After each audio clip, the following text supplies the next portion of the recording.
probably 60 seconds. So just take it away. Okay, great. Let's see. Okay, so let me shut down some of these. Uh, Lee, can you help Leona? She says she accidentally unsubscribed. Is there a way to resubscribe? And the answer is yes, Leona. We'll get you squared away. Yeah, Leona, if you just fill out the form again and resubmit it, you'll get back in. All good. Okay, awesome. So I do want to remind you that if you complete both days of the training, you're going to be awarded with a certificate of completion that you can add to your LinkedIn profile, flash around the office and show the boss and teammates, and really be that person who they recognize as representing AI expertise in the workplace. So at the end of today, we'll be giving you the link to where you will be able to go and download your own certificate of completion, along with all of the other training tools and resources that we're going to be giving you. So we're going to start the education in just a moment. But to encourage you to invest in yourself and stick around till the end, at the end of today's training, we've got, I don't know, a bundle of different tools and stuff that we've created and that we use in our own business and the business of our clients. If you had to put a real world value on it, at least $1,000. So make sure that you stick around to learn how to get your certificate of completion, as well as all of those free tools that will support everything that you learned yesterday and today. All right. And again, for those of you who are joining now, we are getting started, and I wanted to remind you that you do have access to an additional resource for free, and it's the workbook that accompanies the 2 days of the challenge here. So that's the link where you go and get that. Oh, what happened there? Here we go. Okay. So if you didn't join us yesterday, let me introduce myself. My name is Chris Daigle. I'm the CEO and co-founder of Chief AI Officer. And what we do in our organization is we educate, train, and certify individuals who are really want to be the leaders in bringing AI into their business. And surprise, this image was AI generated using a tool that we talked about yesterday called Secta. So real quick, let's cover what you're going to learn today. Yesterday was themed Optimize, and it was an introduction into generative AI. What is AI? How it's being used by non-technical business professionals to great effect in their day-to-day and in their teams and in their companies.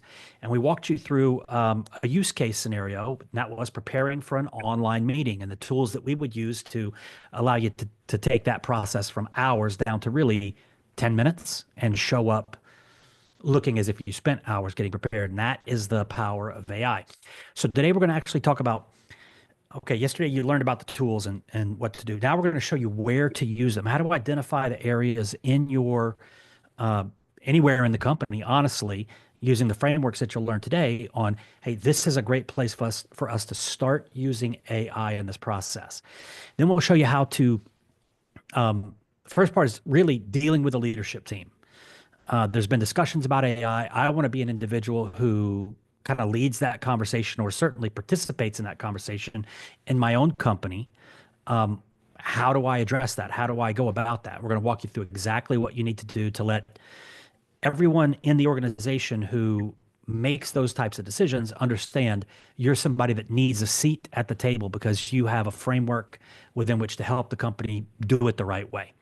Then we'll move into how to go into each department or even your own team or individuals on your team and help them identify of everything that I do on a week-to-week basis. What are some areas where we can get the benefit like we saw yesterday with that preparing for me? How can I take what I'm doing and compress it into a much tighter timeline because I'm intelligently using the tools?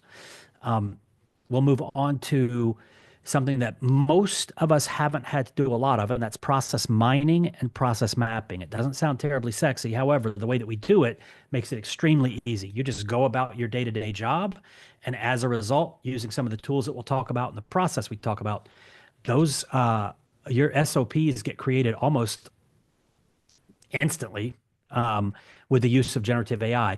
And then I want to wrap up the role with, okay, you've learned these things, you understand how to use it in the business. What are the options and like what is this paradigm of this role of the AI expert in the business? What is that? What does it look like? What's going to be expected of me if I'm the one that wants to represent as that AI expert for my company? And that role, we title it the Chief AI Officer. Many others do as well. But whether or not you want to go for a chief level, a C-suite type role, it doesn't matter. You will be moving towards that AI expertise.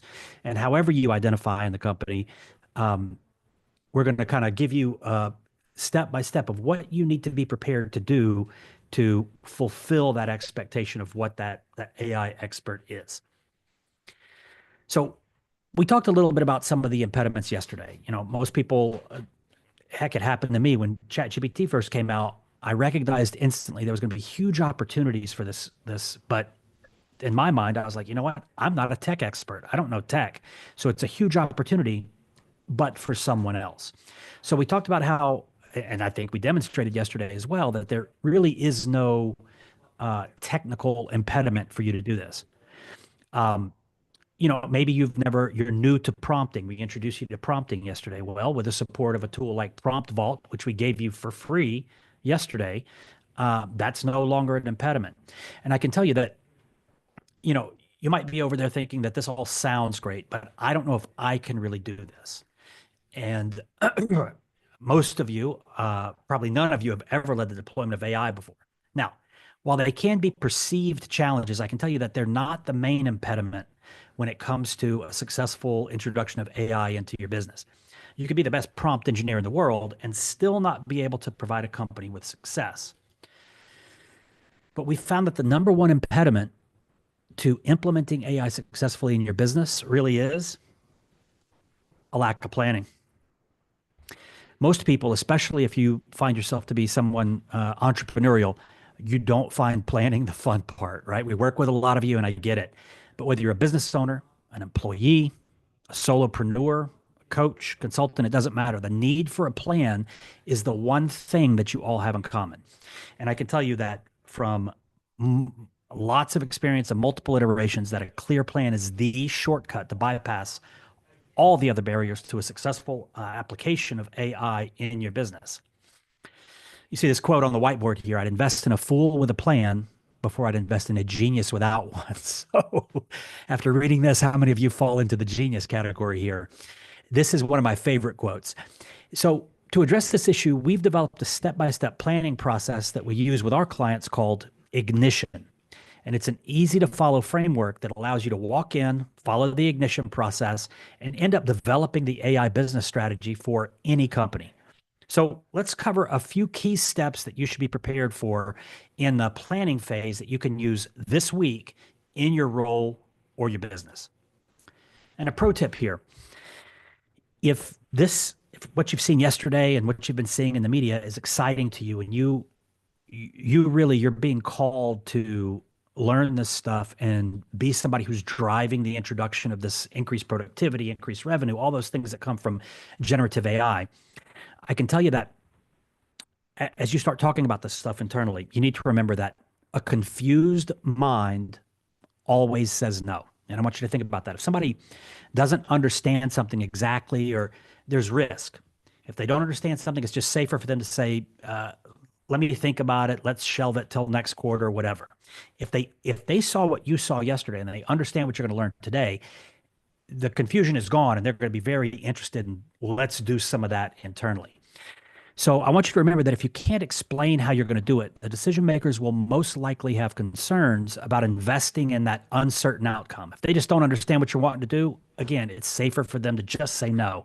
But if you can come into the organization, you can sit with the decision makers, meet with the leadership team, and provide clarity on the exact steps you plan on using to develop the AI business strategy, it becomes easy for them to see this and really become all in on the deployment.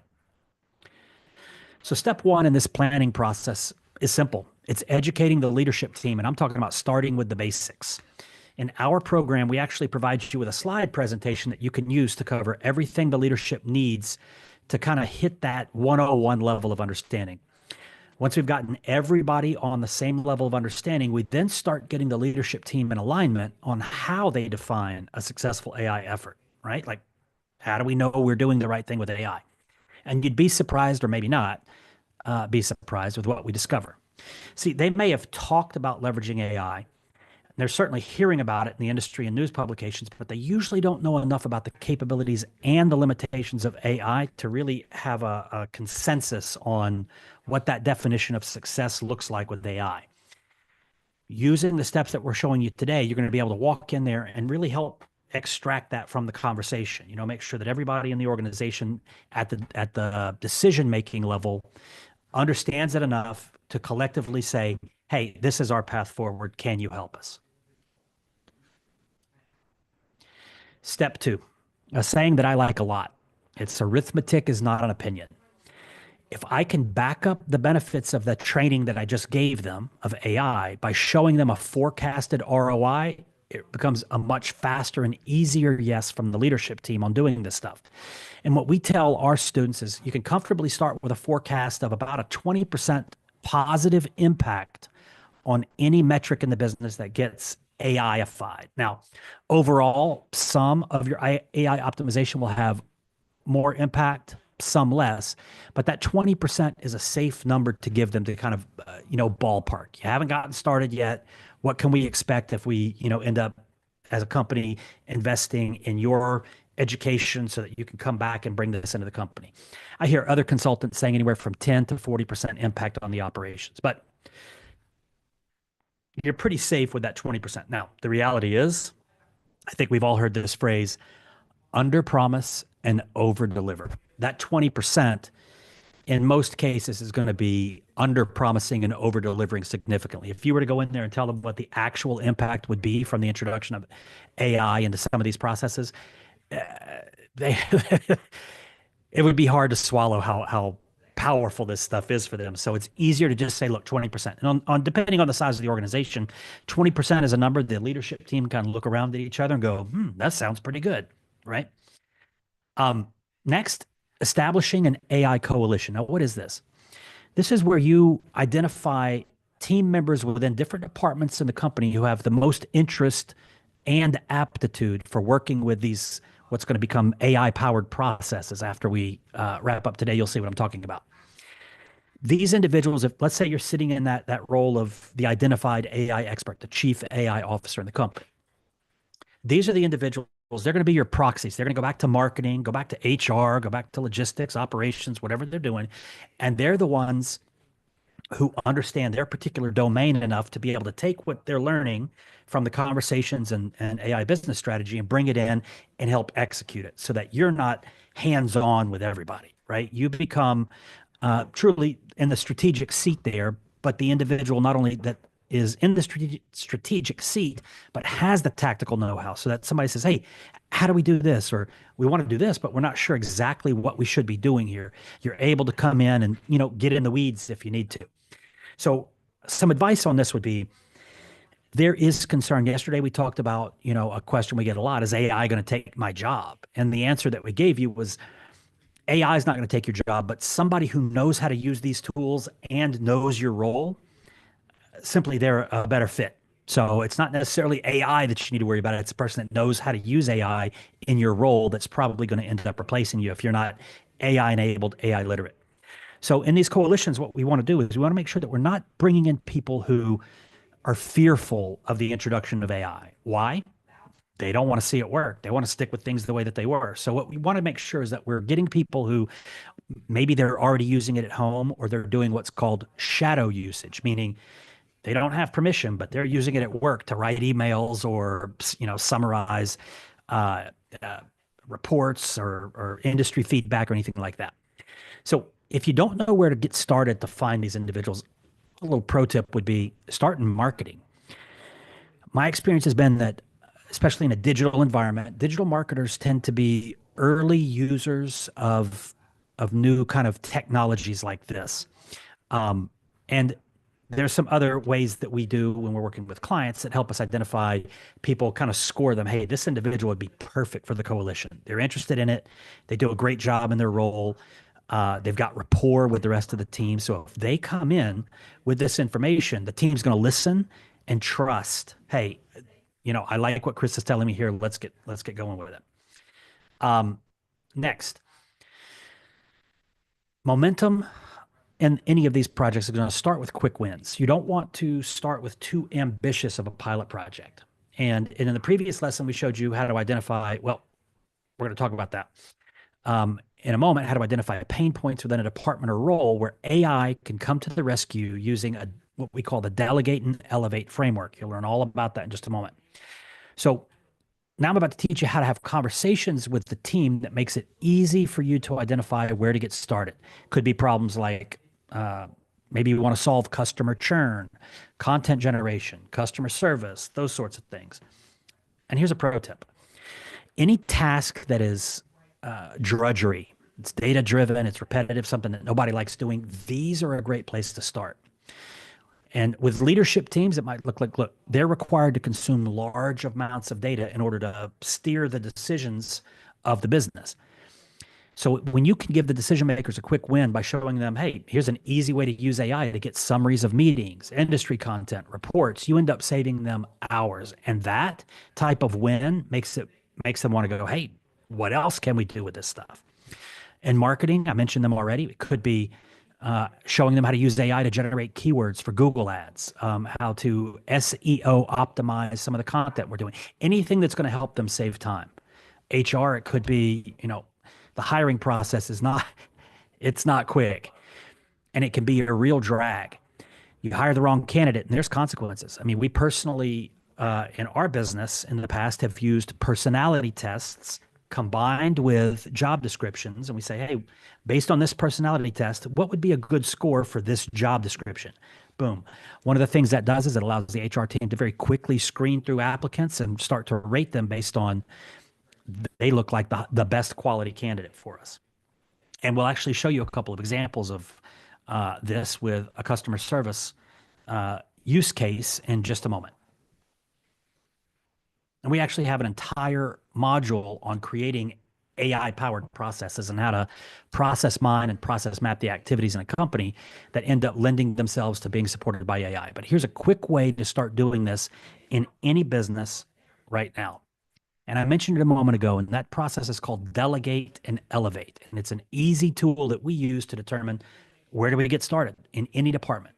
And we learned this from the folks over at EOS. Some of you may be familiar with them, Entrepreneurial Operating System. It's a way of scaling a business without a lot of friction and a lot of chaos. And this is something which you're about to see that you can do right after the webinar and put it into practice. So we like to start here when working with pilot projects to not only help us identify the workflows to start on, but it gets immediate buy-in from the users because it addresses the tasks that they don't like doing. So this is what a delegate and elevate chart looks like. But in your case, you can take a sheet of paper, draw a line down the middle, a line across, and you'll create these 4 quadrants. And let's go through with what they are. Now, what you do with this document is once you've got this, you're going to start thinking about, what do I do on a day-to-day basis? What do I do on a weekly basis? Oh, I have to, sit in on this meeting, or I have to generate this report. And you're going to put it into each of those activities that the individual does or that you do in your own role. You're going to start to list it in one of these 4 quadrants. And those quadrants are bottom right, things that you don't like and you're not good at. And we call this the crap corner because it's the crap that nobody likes doing anyway. The next box over is going to be things that you don't like, but you're good at. Things that you like and you're good at, but you don't necessarily love them, but you don't mind them. And then things that you love and that you're great at. These are the things that if, we've heard the cliche, I'd do it if they didn't pay me. But these are the types of things to where when you do these activities, morale goes through the roof because you're focusing on the things that you love doing and that you're great at. But the main area that we're going to focus on again is this box right here. Reason being is that if I can come in and I can address things in this crap corner for an individual or a team and get them off their plate using AI, any hesitancy or resistance to, I'm worried about AI, if it comes in and starts doing the things that nobody likes doing anyway, the team starts going, hey, well, can we do more of that? It really gets buy-in very quickly. Now, once we've got that list created, what you want to do is you want to prioritize. Okay, great. We might have 5 or 6 tasks for an individual or a team that fall into that don't like, not good, the crap corner. Which ones do we start with? What we're going to do is we're going to run through in our training. We have a protocol called FIRE, and it stands for frequency, impact, investment, return, and effort. We'll kind of talk about those in a second, but it allows us to grade each of these activities and look for the ones that have the highest likelihood of success, and if successful, the highest impact, while at the same time, if the pilot project doesn't go well, there was low risk and also low resources required to execute this pilot project.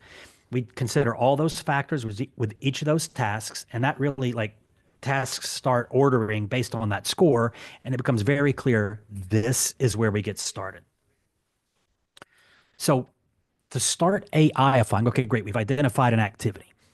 To start AIifying that workflow or that task, you need to build a process map, okay? And the way that we do it, it's very simple. It's 8 steps. Anybody can do these. You don't need a advanced degree in order to do process mapping. Now, I'm going to show you the manual way now, which you can do with or without any tools. But in a moment, I'm going to give you a pro tip that shows you how to do it very easily. Heck, you don't even have to do it. You can teach other people how to do it for themselves. So the first step in this is really identify what the task is. We've done that. Define the start and the endpoints. We don't want what's called scope creep, right? We want to make sure that we have a discrete activity in the business that we're focused on AIifying, optimizing. Next step, you list out everything that needs to be done in that process. Well, it starts, I get an email from accounting. They ask me to do this. Then I go into Google Drive, or I go into, I schedule a Teams meeting. You list all those steps. Now, certainly you can do this for yourself, but let's assume that you're doing this with others. So you want to sit with the individual who is the process owner, the person who does this the most in the business. The next one would be, okay, great. This is everything you've done. You want to review it. Is this the order that they actually happen? And when you're sitting with that process owner, they say, oh, actually, no, you know what? I do this first and I do that second. So we just want to make sure, because if the steps are out of order in this process, it's going to be challenging for us to get an AI-powered result that would match what the human was doing. Next, we find that it's very effective to take those steps and start to draw out a visual representation of that process map. You can see them listed out in order, but when the process owner can look at the map and go, oh, you know what, let's arrange these 2 pieces. One of the things that I suggest is that you kind of, as you're sequencing the steps, write the steps out on sticky notes so that you can quickly move them around. Now, drawing out a map, maybe you don't know how to use Miro or Canva or any of those tools. I don't either. We actually use ChatGPT to help us draw out these maps. Next step. Now that we've reviewed everything, let's just make sure all the details, everything that was relevant is included in there. Before we go into production, we're going to review it one more time and just make sure process owner, hey, the person that receives the output of that process, have they approved? Yeah, this is exactly what I'm looking for. And then what we want to do is start testing it. And what that looks like is take somebody who's not the person that normally does that process. They're not the process owner, and say, hey, here's a set of instructions. Sit down, follow those instructions. And what we're looking for is this process map precise enough to allow somebody who doesn't normally do this to be able to get the same result as somebody who does it regularly. Okay, so that's the idea behind this. Now, sounds like a lot of work, I know. However, pro tip time. If you're not using this one tool called Loom or some other similar screen creator for SOP creation and documentation, you're not thinking in AI. As anybody who will be leading the charge for AI in your business or role or for client businesses, process mining and process documentation is a big part. Without knowing what you need done, you can't really introduce an AI or automation solution. And this is a very simple process I'm about to show you, and a huge time saver, especially when you show other people in the team how to do exactly what we're about to do right now. So using Loom, instead of all of those steps, what we're going to do, and I would still advise that you do steps 1, 2, and 3, but you want to have that individual, the process owner, log into their computer, turn on Loom, and start saying, okay, when I get an email, I do this. And they're going to move their mouse up to the inbox. They're going to click in. They're going to say, I search for the email from, Terry in accounting. They're going to show them doing that. Then I take that email. I'm looking for this information from that email. Okay, blah, blah, blah. Everything's getting recorded while the process owner is narrating everything that they're doing. Why would we want them to do that? Because we were looking for the transcription of them talking about every step that they did. Because with that transcription, and Loom will give you that transcription for free. You just, once the process owner has completed their, okay, now I'm done, then you can almost instantly grab that transcript and then take it into AI. Throw it into ChatGPT or use some of the custom tools that we have within our Chief AI Officer community. You can take the raw transcript, paste it right in there, hit submit, and it will evaluate that transcript and build out bullet by bullet, step by step, a professional grade SOP. But we're not done yet. We still want to have the process owner take a look at what it was that AI produced so that they can say, okay, yeah, this looks good. Let's go on to the next step. And the next step is taking that process map. And what we want to do here is, and this is an example of something that's pretty common in most businesses, drafting and writing some sort of content. In this case, the example we'll use is social content. And you can see that each node in this process map is an activity that the individual who we recorded doing the thing was saying, oh, and then, first we got to do topic selection, and this is how I do it. And then I do my research by going to Perplexity or whatever the case might be. And at each node within that, as an AI expert, you want to ask yourself, is this a step that can be automated? Is this a step that augmentation can handle? And what augmentation is a human used to do this. Now a human uses an AI tool to help them do it faster, better, less human error, that sort of thing. We're going to ask, is this a step that AI can just handle for us? And then in 2025, you're going to see the word AI agent popping up a lot. So another consideration would be, or is this something that can be agentified? Can an AI agent actually handle this step or a series of these steps? And the reason that we're doing that is because we want to take a process from the old way of doing things, and this is now where we're converting it into that AI-powered process. And here's a perfect example. Now, this is the steps required the way we do things. The typical times to complete each step in this process in the old way that we did it in the manual scenario. Now, the amount of time that spent on this type of thing may be different in your business, and that's okay. I'm just doing this to show you the before and after of one process going from the old way of doing things to a new AI-powered process. The old way of doing it, it's a couple hours a week. No big deal. We've got a social team. They prepare this. However, we took it through the process that I just showed you. Can we automate, augment, AIify, or agentify each step in that node? And the end result was it took that process from almost 2 hours per week down to 23 minutes. Now, you may be saying, okay, great. You saved us, an hour and a half, big deal. I saved you an hour and a half on one process for one person in the company. If I can now, and this is the secret about introducing AI into the business. It's not some event where you flip a switch and now the business is AIified. It's a series of doing exactly what I just showed you. For, let's say it might be the HR team. You find the head of HR, and there's 8 tasks that we automated. And this one saved 15 minutes a day. This one saved 2 hours a week. This one saved ...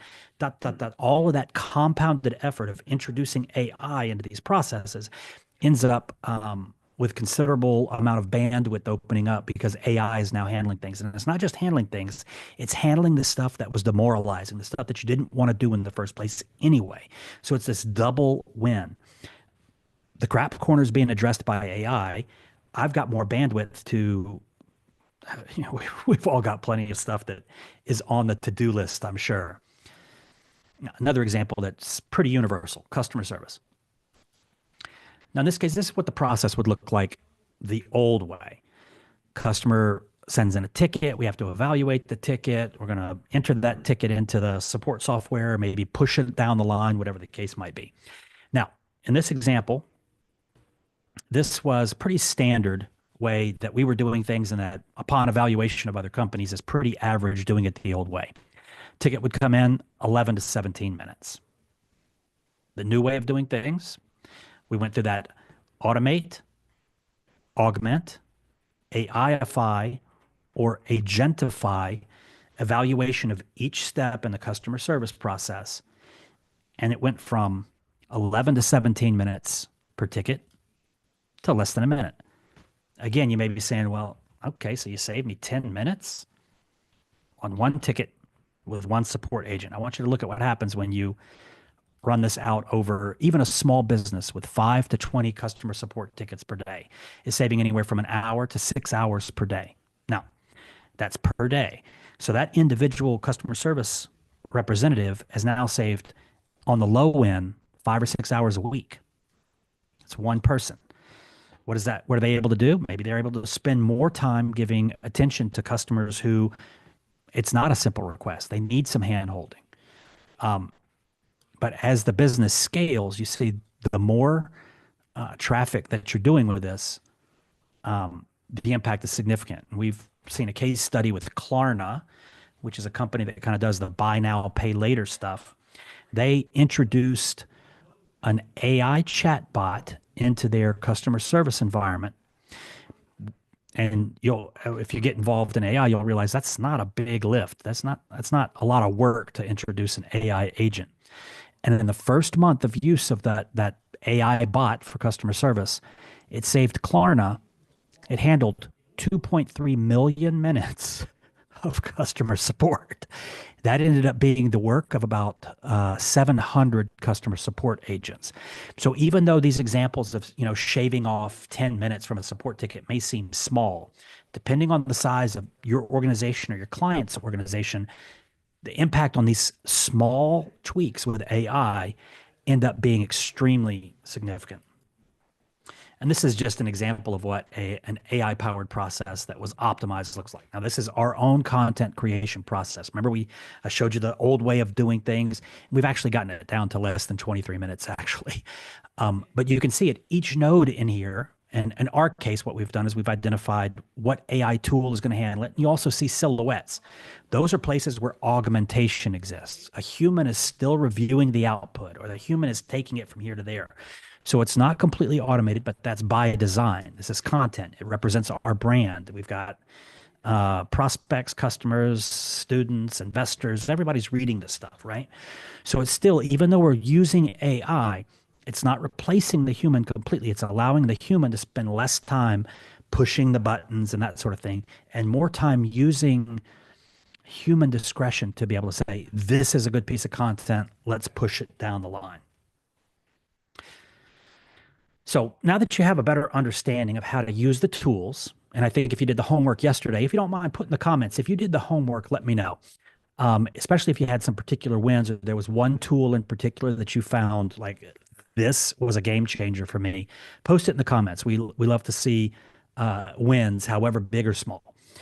But if you did the homework yesterday, you can see that, you don't need to be a techie to be able to use these tools. So now let's move into introducing you to the role that these companies are looking for and what those career opportunities look like when you become AI literate. So you have a good understanding of what would be expected of a chief AI officer, that AI expert in the company. So the obvious answer is to get somebody who understands their domain. Like, you already work in the business, you understand how things operate within that business. But now you're AI enabled, so you're able to look at the business through that lens of, we've got a tool that can help with that. Oh, automation can handle that. One of the first things you're going to be, the solution to this, I think, is very important. You remember Peter Diamandis from yesterday? We talked about how he's with Singularity University and how he's got a fantastic track record when it comes to predicting how emerging technologies are going to impact the business. Well, I want you to hear what Peter had to say. As somebody who's deploying AI as rapidly as humanly possible, and I know that people have as somebody who's deploying AI as rapidly as humanly possible, and I know that people have a lot of anxiety around this, how should people be using AI right now if they want to be on that path? So one of the things I'm doing in the companies that I'm running or advising or investing in is I'm saying, first of all, every company needs to have what I call a chief AI officer. And it is not someone who's building a large language model for you or writing code for you. It's an individual who understands what's going on in the terrain. So understanding what's out there, what the modalities are, and what you can and should be using is critical. So your chief AI officer is scanning the horizon, understanding it, and then advising members of your team. As somebody who Let's get past that. So one of the things that I want you to take away from that, right? First off, does that sound familiar? He's saying, listen, it's not a techie. It's not some LLM expert. It's not some data scientist. It's somebody who understands your business and can look out in the horizon and see what kind of tools are being used. They can jump into the chief AI officer community and say, hey guys, what are you doing with, how are you handling this? How are you handling that? That is much more valuable to companies. And again, this is a guy who 86% success rate when it comes to predicting how emerging technology is going to impact business. That 86% success rate is over the past 30 years. So when he says something like this, companies listen, they hear this and they go, oh, this chief AI, we want one. That's the person that Peter says that we need. But there is undisputable proof that there is demand. I think we shared a lot of that with you yesterday for a career path for people like you who are learning what we're teaching you during this challenge. And it's, I'm about to show you some statistics that were pretty jaw-dropping when I found this. Just last night, I added this slide. The most significant growth was seen in AI-related C-suite roles, which experienced a staggering 428% increase over 2 years. Again, VP titles increased by 200%, AI directors by 200%, AI managers by 175%. This is a role that companies aren't like scratching their head going, what is that? The decision makers in your business, the leadership of your company, they're hearing it. They're paying attention to what's going on. They're seeing the impact that this is having on businesses, and they're saying, we want one. And as a result, you're seeing this 428% increase in those roles popping up in LinkedIn, popping up in conferences, popping up in media when it comes to an AI-related C-suite role. And even though this was, even though that podcast was from 18 months ago, whoa.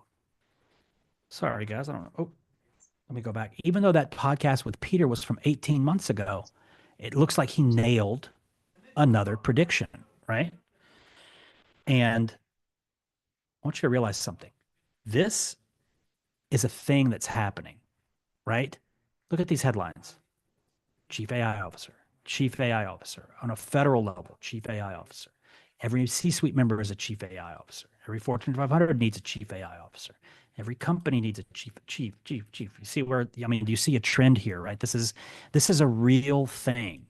Companies are actively and desperately looking for this role to be filled in 2025 and beyond. Doesn't matter if it's full-time, if they can just get part of your time as a fractional chief AI officer or AI expert. Doesn't matter if it's an agency or consultancy arrangement. They just don't care. Every day without someone in their business who's focused on this stuff is another day that they fall behind their competitors who have gotten off the fence on AI. And it's not just that they're falling behind. What's even worse, it's another day without the gains that come from the exact things that you've seen today.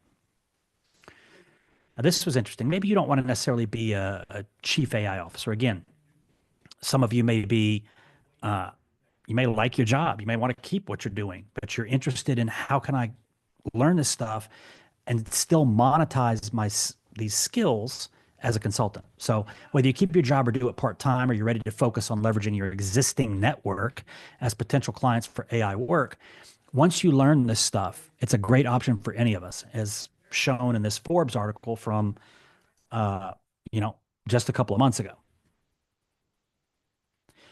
In that article, there were a few examples. helping non-technical people learn technology. Now, this is an individual who's doing pretty much exactly the same thing that I'm doing with all of you today, and that's showing non-technical business professionals how to start using the tools.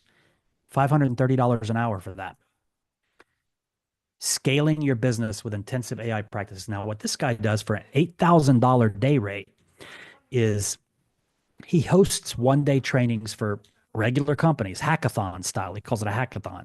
And we actually have the training curriculum for these already built out in our program for chief AI officers to use, right?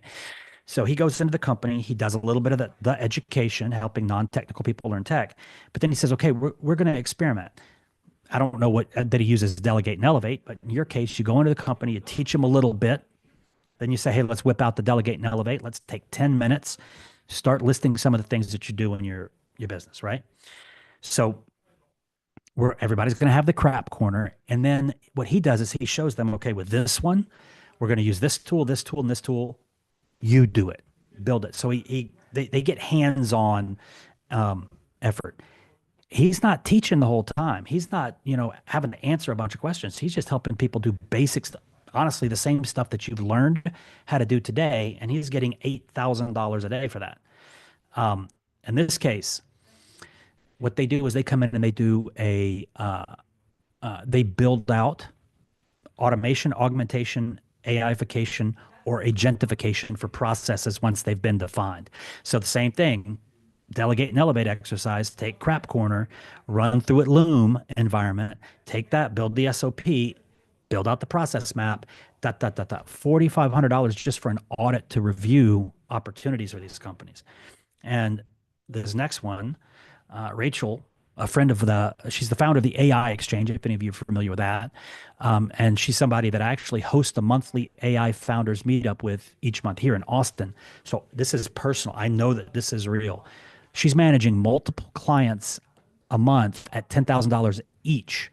And she's actually looking to bring on some chief AI officers to support her growth because she cannot meet the demand. This is, it's a level of demand for a skill that I haven't seen, honestly, in 20 years. And here's one that's kind of fun. Ashley is actually a board member here at Chief AI Officer. She was featured in the article, and you can see that Ashley gets $175,000 per project. Now, she's not going to tell her clients this, but the actual amount of time that she works on the projects to do what she does, which is she primarily focuses on the sales cycle. So cleaning and enriching data, looking at the customer journey, and identifying gaps where, hey, we can take this out. This is where people are falling off. Let's address it. And then as a result, shortening the sales cycle for big companies. To them, it's worth way more than what they pay her, obviously. But Ashley the amount of work that she actually does for these is, I'm not going to give away her secret, but it's shocking. It's shocking. But Ashley was an early adopter of generative AI in the marketing and sales environment. She's been doing it for several years now, even though she recognized the value of getting an official certification through the International Association of Chief AI Officers. We'll talk about them in a minute, because as you know, the hot shot over here who's good at things versus the hot shot over here who actually says, oh, here's my credential. Companies can't take risks with this kind of stuff. They're looking for some sort of validation, for some sort of confirmation that, okay, this person they're not just saying they can do it, they've proven they can do it. So again, our position is that every chief AI officer, every business needs a chief AI officer. So let's introduce you to some of the high level things that are going to be expected from you if you take on that role. If you say, hey, I want to go through some sort of training to become the AI expert in our company. First, it's important for you to know that they're actively looking for this. This one I really, I got excited by it. 87% of the C-suite say they're struggling to find talent with AI skills, right? But they know, you can see 77% are saying that AI is disrupting our business strategy, but we can't find people to help us with this. So what do? Do we sit on the sidelines? There we go. I like this one a lot. You should too if you have a job. 83% of executives say that employees who know how to use AI should be paid more. That's not some of them. That's most of them saying, look, you find us this person that knows this stuff, pay them more. Let's keep them. We want these people around because not because it's a fad, not because it's like a buzzword. It's because of the impact that this has on businesses, which we'll cover in just a moment. This is very encouraging for any employee watching this. Again, most of the C-suite says, if you know this stuff, you deserve to be promoted, right? 40% are requiring their workforce to learn AI skills. Whether your boss sent you here today or not, you're ahead of the curve. But I found this one I really enjoyed seeing. A third of them have created a chief AI officer role or are planning to do so. Now, this data is about a year old. And we saw that Forbes article that I pulled from yesterday showing a 428% increase in those roles. So we know that this is not just excitement on our part. The data is supporting this. So one of the things that you should be prepared to do for sure, you're going to come into the company, if you're working with the leadership team, they don't necessarily want to say, hey, show me how to use ChatGPT. They want to understand the broader aspect of AI's application in the business. And we've got you covered here. Like I said earlier, if you're trying to implement AI without a clear plan, beyond just kind of some of the razzle dazzle you can see on a TikTok reel, it's going to be a mess. We've all heard that saying, if you fail to plan, you should plan to fail. Now, and the Chief AI Officer certification, of course, we cover what you need to do step by step for developing an AI business strategy. And the framework, I mentioned it earlier, it's called Ignition. And you'll hear it referenced, throughout the training. We also have, we didn't talk about these, but custom GPTs. It's essentially micro software. It's a GPT-powered custom micro software that's built specifically to support a chief AI officer or AI expert going through the ignition process. Honestly, it does most of the work. So even if you've never done this type of exercise before, our framework and tools for creating the AI business strategy is very easy to follow. And it gets the big results that the boss or your client is looking for. Now, you don't have to use our process, of course. Any framework for developing a business strategy like EOS or scaling up or whatever your company uses can be used here. But expect that they're going to want your contribution into, hey, here's our business strategy. It doesn't include AI. Help us optimize it, update it, help us make it viable for what the real world looks like. This one's tricky, risk management and a generative AI use policy. Because I want you to consider that companies that don't have a use policy in place, which is most companies, this is something you will be expected to assist them with. A recent LinkedIn article I saw in the past couple of weeks mentioned that only 26% of companies have this in place. I mean, look at your own company. Have they mentioned this? If they have, put a yes in the comments. I'm curious if that 26% holds. Most of the companies that I work with, they're like, oh, yeah, that's probably a good idea. We should have that in place.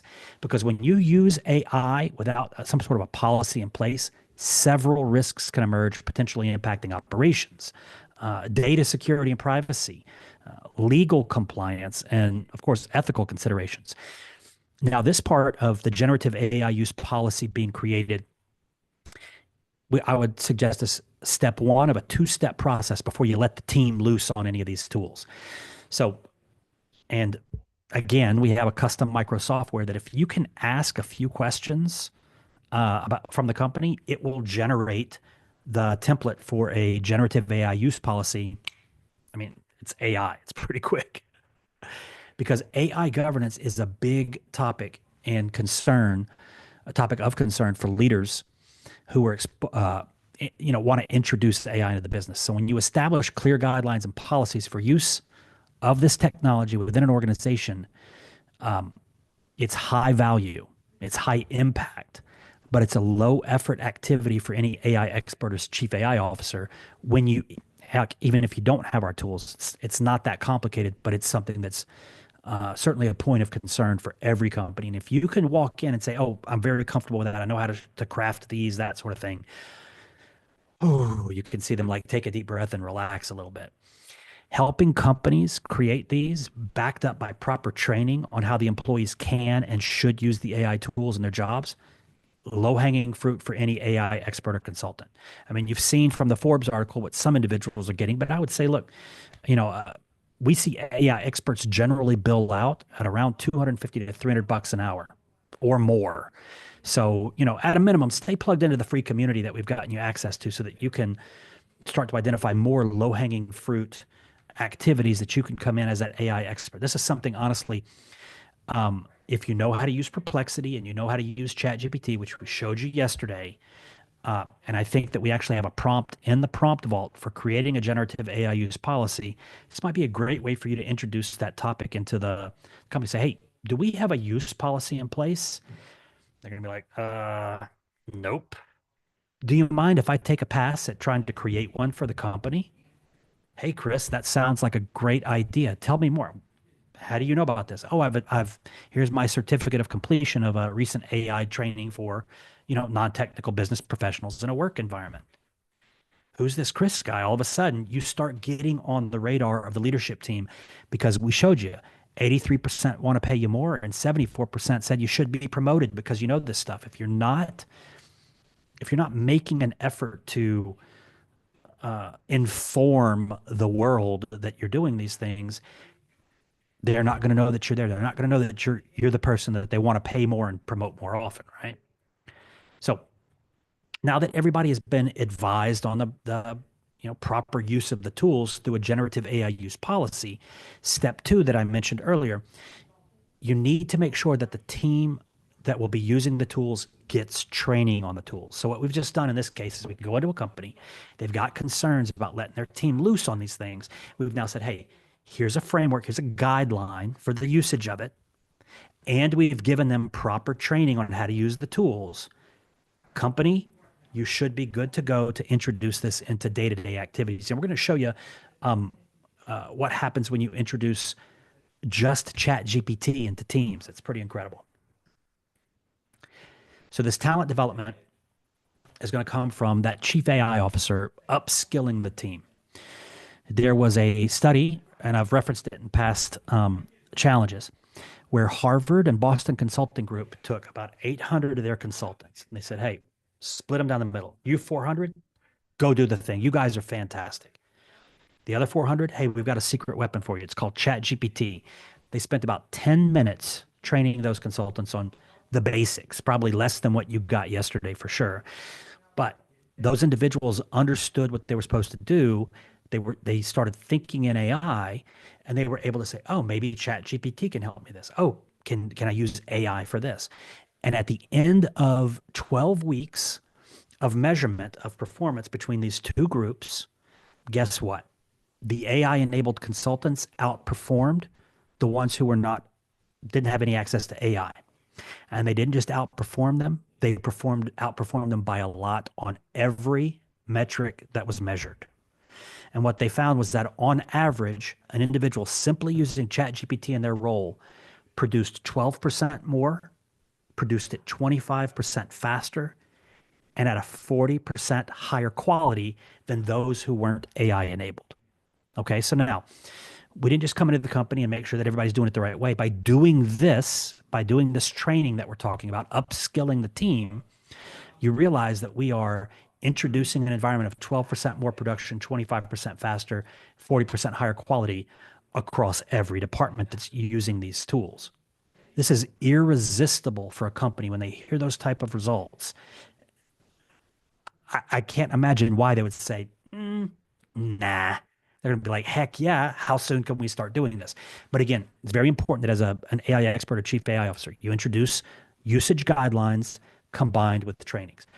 And because of that, even a company with an average staff, and that's another thing, the consultants who scored the lowest at the beginning of the benchmarking saw a 50% increase in their performance. So I don't care, the team could be made up of a bunch of B players. If you get them some training on the tools and guidelines on how to use this, and they see a 50% increase in their ability to produce higher quality faster, like, again, arithmetic's not an opinion. The company benefits greatly, and they benefit so much so from getting this leveraged impact of generative AI across teams, departments, heck, the entire business, that they the financial impact is so great that like we have to do this. Now I think that this might start help you making sense of 84% said they should pay me more because I know this stuff. That seems pretty high. They know something you don't. They're paying attention to these studies. They're seeing the impact that's having over and over and over again in different industries in their competition who's AI enabled. This is something that they cannot, and they're recognizing this, they cannot afford to not make a move on this. Now, they've got you in there.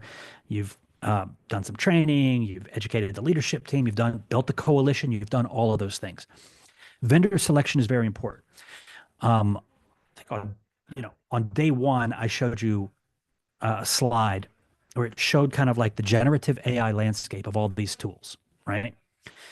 And then I told you that was from a year ago. And then I flashed an image that was, 5 times the size, of all these little icons. And that was for one category. The number one thing that we hear from new, people who are new to, I don't know what tool to use. I don't know where to start, right? So vendor selection is something that's going to be very easy for you to do when you have access to the community. Say, hey guys, what are you using for this, right? But also it's going to be a huge, again, a burden lifted from the decision makers when they know that they've got somebody. Look at the role as Peter Diamandis described it. They can look at the landscape. They know what's happening out there. They understand business, and they can bring those tools back to the teams. Huge value there. Very easy to execute. And one of the things I want to say is that as an AI expert, it's important that you remember this principle: who, not how. You should know what needs to be done, but not necessarily be the person who does it, right? That's why having a catalog of preferred vendors for tools, maybe more technical applications, et cetera, is critical.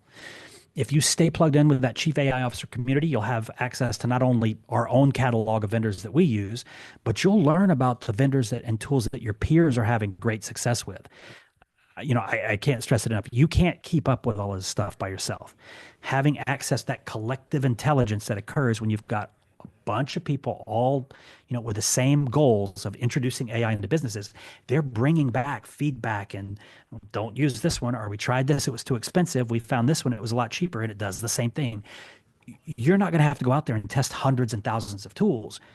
You're going to be able to go to the community and say, what are you guys using for HR and this process? What are you guys using for financial analysis? Do you have any prompts that can help with this type of thing? And that right there, again, it's who, not how.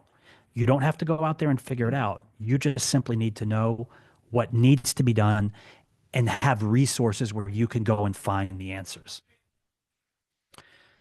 We got 4 more freebies that we're going to give you in just a second, plus the certificate of completion for the 2-day challenge. But I want to take a second and tell you everything that you've learned today is great. It's fantastic. It's applicable. You could leave here today and you would be on the path to AI enablement, AI literacy, right?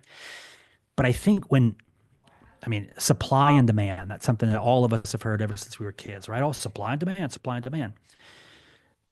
When demand is great and supply is low, there's a premium paid for that resource. And in this case, that resource is intelligent application of generative AI in a business environment. Demand is high, supply is low. If you see that gap is a place where you recognize there's a big opportunity for you, even if it's just keep your job and just get promoted, much less, doing some of the things that we saw in that Forbes article, $5.30 an hour, running 1-day hackathons, that sort of thing. And I think that, look, after yesterday, these tools, they're easy to use. And you started getting into that mode of thinking in AI, right? So maybe you're starting to wonder, where do I get these skills? Well, that was a mistake. How do I do this kind of thing? What we're about to cover is the next step, right? It's an enhancement to a much greater degree of the type of things that you've learned over the past, few hours with us. And it's our Chief AI Officer Certification Program. And the thing about this program is that it's comprehensive, way more than what you've learned, obviously, in a couple of hours with us today, but it's accessible to every level of business experience. Just go to that free community and ask anybody in there who has the CAIO tag, meaning that they've completed the program. And I think you'll hear them say that this is exactly what they needed. Because in the program, sorry guys, my computer's glitching up here. There we go. Because in the program, you're going to have access to on-demand video lessons so that you can study at your own pace and schedule. We've got daily live training calls on topics that matter to becoming that AI expert. We've got real-world case studies. We've got interactive projects where you get hands-on experience building, researching, and developing in AI. Some of the things that you can expect to walk away from for sure would be certainly core AI foundations, because upon graduation, you'll have a level of clarity on generative AI across the spectrum that will set you apart in any AI-enabled crowd as a true expert. I want to give you an example. We have a student who didn't know AI, obviously, enrolled in our program. He was a professional, but he had never worked with AI before.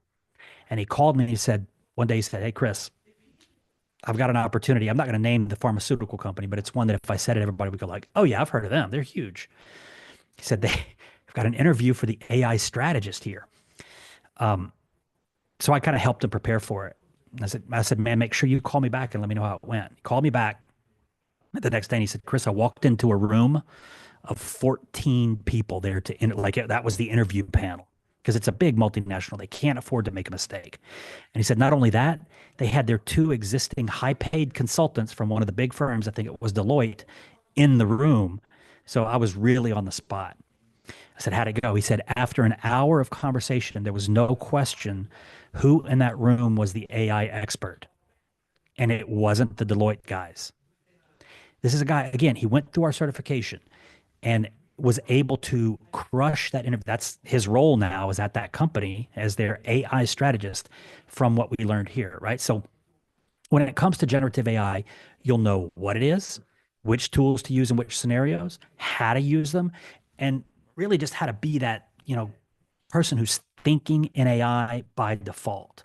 There's not going to be a scenario where you're going to encounter in any business and you're going to be able to walk in, you're going to have the confidence to understand you don't need to know the answer. You just need to know how to use the tools to get that answer. I mentioned it at the beginning of the call. This is like, when you know this stuff well, it really is like a superpower. No business issue that pops up is a big deal because you know how to use the models to get a world-class solution for anything through that prompting, through the tools.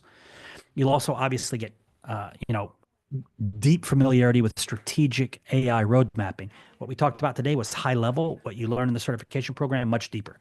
Using our tools and what you'll learn, you'll be able to easily walk into a company and spot which AI initiatives are going to have the biggest impact on an organization's goals. We have an entire business model that you'll have access to on exactly how to do this. It's called Head Start, and it's something that we routinely sell to clients as a $50,000 service for a 6-week consultation, most of which is automated and all of which is AI supported. So whether you've never done this stuff before, if you go through the training, especially if you go through the training on Head Start, you're able to walk into a company and deliver, a massive value and get paid handsomely for it. We're currently doing this now with private equity portfolio companies. We mentioned it, but one of the things that you'll walk away with is an expertise at ethical and responsible AI. You'll gain the tools to address privacy, bias, compliance issues, ensuring that AI projects are trustworthy and compliant. This is one of the top things that companies are concerned about when it comes to using AI. But don't worry, because we have a live interactive training call every Monday on this and tons of replays from past calls, as well as access to some of our chief AI officer graduates and faculty who specialize in this project. You'll know as much as any expert out there when it comes to addressing this, when it comes up and the leadership team or client calls. You'll learn how to, build those AI coalitions, those cross-functional AI teams that, and you'll know exactly how to communicate with executives, inspire the people who are, the stakeholders in this stuff so that they get excited about AI, not threatened by it. And you'll make sure that, everybody's cool about bringing AI into the business. You'll know exactly how to do that. And it's not going to be a big deal for you. This is what you learn. And without a doubt, you'll gain mastery on evaluating AI vendors, setting up companies with the right tools for their situation, because they have no idea about this stuff. And generating or integrating generative AI tools into existing workflows using that automate, augment, AIify, and agentify framework we talked about, it's going to be like second nature to you, right? And one of the things that I love about this is that you're never alone. We're going to talk about some of that in a minute. This is one that nobody else has, and I need to address it. In my opinion, it's a sad state of affairs that even if you know this stuff backwards and forwards, unless you have the credentials to back you up, there's no guarantees that the decision makers are going to feel comfortable giving you a crack at it, right? And that's why we're proud to have our certification recognized by the International Association of Chief AI Officers. It becomes proof that you not only understand AI at a strategic and at a user level, but that you can lead its adoption successfully to bring those huge gains to your company or any company. The credential alone will establish you ahead of the curve on any other candidates they've got. And this is, as we saw, a rapidly evolving job market. It's a credential that's valued at $1,200 per year. And with certification, you'll get official accreditation, a LinkedIn badge issued by the association, and you'll be able to use CAIO, that title, after your name on your profile, on your business card, your email signature. As a matter of fact, I bet if you looked in the comments here, you'd see, or the attendees, you would see we've got several CAIOs in attendance as indicated by the title that follows their name. This is another fun one. In your training, you're going to get the chance to build actual experience before you even graduate. We work with our students on real world projects that gives you a chance to kind of practice what you're learning, right? Making sure that when you become a certified chief AI officer, you've already got hands-on experience building out AI projects and implementations. And I can tell you that because of that experience, the confidence and know-how that you'll gain from it is going to be priceless. You won't walk into any scenario unsure about what to do next. And that's the most important thing. We've talked about this with other programs. But first, I need to address that. There's plenty of options out there for AI certifications or training. MIT's got a program. Stanford's got one. There's plenty out there. And we've talked to a lot of people who have become our students, and they've said, hey, I've been to a few of those. And I'm an eager learner. I'm always like, hey, so what was it like? And they said, man, I learned a lot, but I didn't learn what to do. And that's the difference between our certification program and all the other ones out there. You'll learn a lot of that, and they also focus on a lot of the technical stuff, which most of you will never have to deal with as the AI expert, the generative AI expert. So they ended up teaching these non-technical business professionals all of this deep technical stuff. They learned a lot, but like, well, what do I do with that? What we show you is exactly what you need to do in any company. So during the challenge, we always offer some new and unique bonuses for the attendees. Why? Well, because after you complete the challenge, you'll have a solid foundation in how to use AI at work, that it only makes sense to encourage you to keep on going. And that's what we're going to do here. This is a new program where you'll have the opportunity to get hands-on advice working with your peers in the program who are already certified chief AI officers and out in the marketplace working with clients. And these mentors within our community are selected because they know this stuff backwards and forwards, and they've shown a commitment to sharing their knowledge with students who aren't as far along on the AI journey as they are. I mean, you can access them for, answering specific questions maybe that you're not comfortable asking on a live call, solving things for your business, advising you on AI-powered automations you can use in your business right away to get those productivity and revenue gains really fast. Maybe you need some guidance on next steps on your career as an AI expert. They can help you prepare for that conversation with your boss about that raise or promotion. And of course, they can share the ways that they've started landing clients who are willing to pay a premium for your AI knowledge. We have a live call every week that I'll talk about in just a moment. It's exclusively about that. Hey, I've learned this stuff. How do I go monetize it as a fractional AI expert, fractional chief AI officer? Now let's talk about community for a minute. You've heard me talk about, mention community several times and the free access you've got to the community. Now, this is a different level of access to that community. There's a number of things that just aren't available for the free members. There's a lot of noise in the marketplace when it comes to using AI at work. There's YouTube channels, TikTok, Twitter, Instagram feeds, magazine articles, podcasts, etc., right? And it would be impossible for you as a single individual. You've got your family, you got your job, you've got, you got to sleep, for you to be able to consume all of that. And not only just consume it, but be able to know like what's real and what's BS. And our community, again, because of that collective intelligence, you're able to tap into hundreds of chief AI officers who know who know what works and know what the hype is, right? And they're sharing their findings every single day in that community. You've probably heard the saying that your network is your net worth. And what they mean by that is the people that you surround yourself with, like that's going to be a reflection on what you're able to accomplish in your career. And in the world of AI, I can tell you this couldn't be truer. In this community, you're going to find expertise and talent. I promise you, you're not going to find that anywhere else. And you're going to have the opportunity to work with other chief AI officers on things that they're finding, deals that they're coming up with once you're certified. And that's why we're offering the VIP level of access to the chief AI officer community, which gets you way beyond what you're going to get in the free is extremely valuable. You're still able to see a lot of the feed and that sort of thing. But what we have access to for the chief AI officers in the program is completely different, because you're going to have the ability to join daily live training calls, which I'll talk about in just a moment. But not just that, you start to build connections. You start to build that network that I talked about just a moment ago. That's good. There we go. Now, this is something that there's a lot of effort involved in getting this many training calls done. I mentioned it earlier, but with this level of membership as the chief AI officer, you're going to get the opportunity for daily, live, interactive training and support. You'll be able to ask questions, get specific feedback on your AI situations, learn from what other chief AI officers are sharing on the calls based on their real world experience. On Monday, we actually host 2 calls. We have a call exclusive to new AI powered tools that are being used by chief AI officers. So you get to see demonstrations, usage. You get to learn about them. You don't have to go through the whole tool list that you'll find online.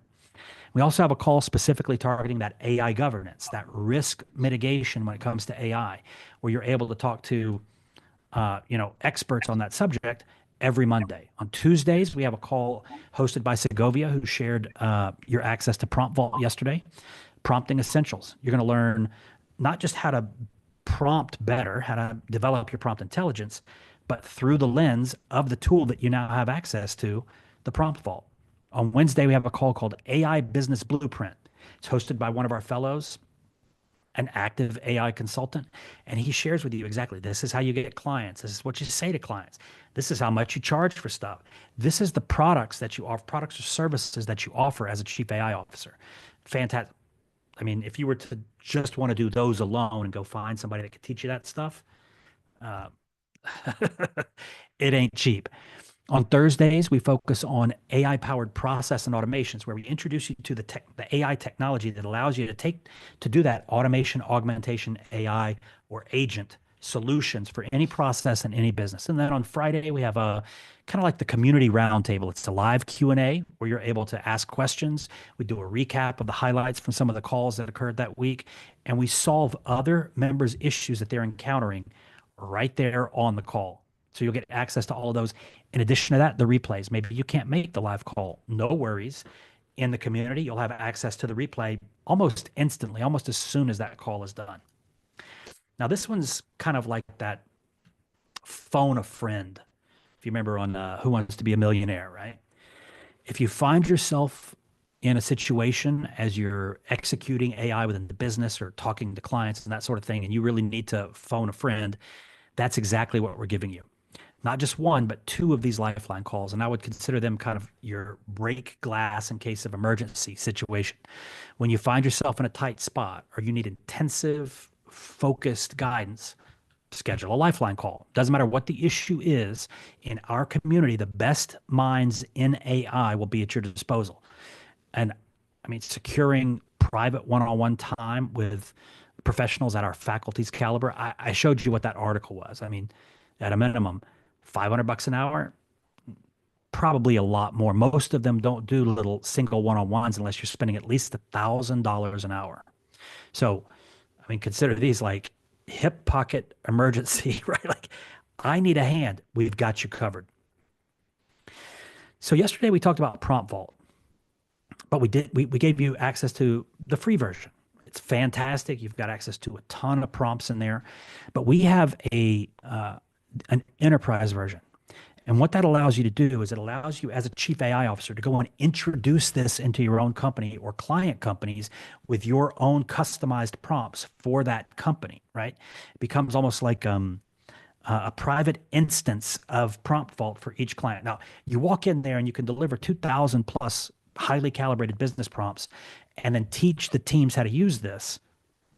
You look like, like you have significantly compressed the learning curve for every single member of your team, your company, or your clients' companies. That's something that you'll have access to, essentially the professional grade version of the Prompt Vault.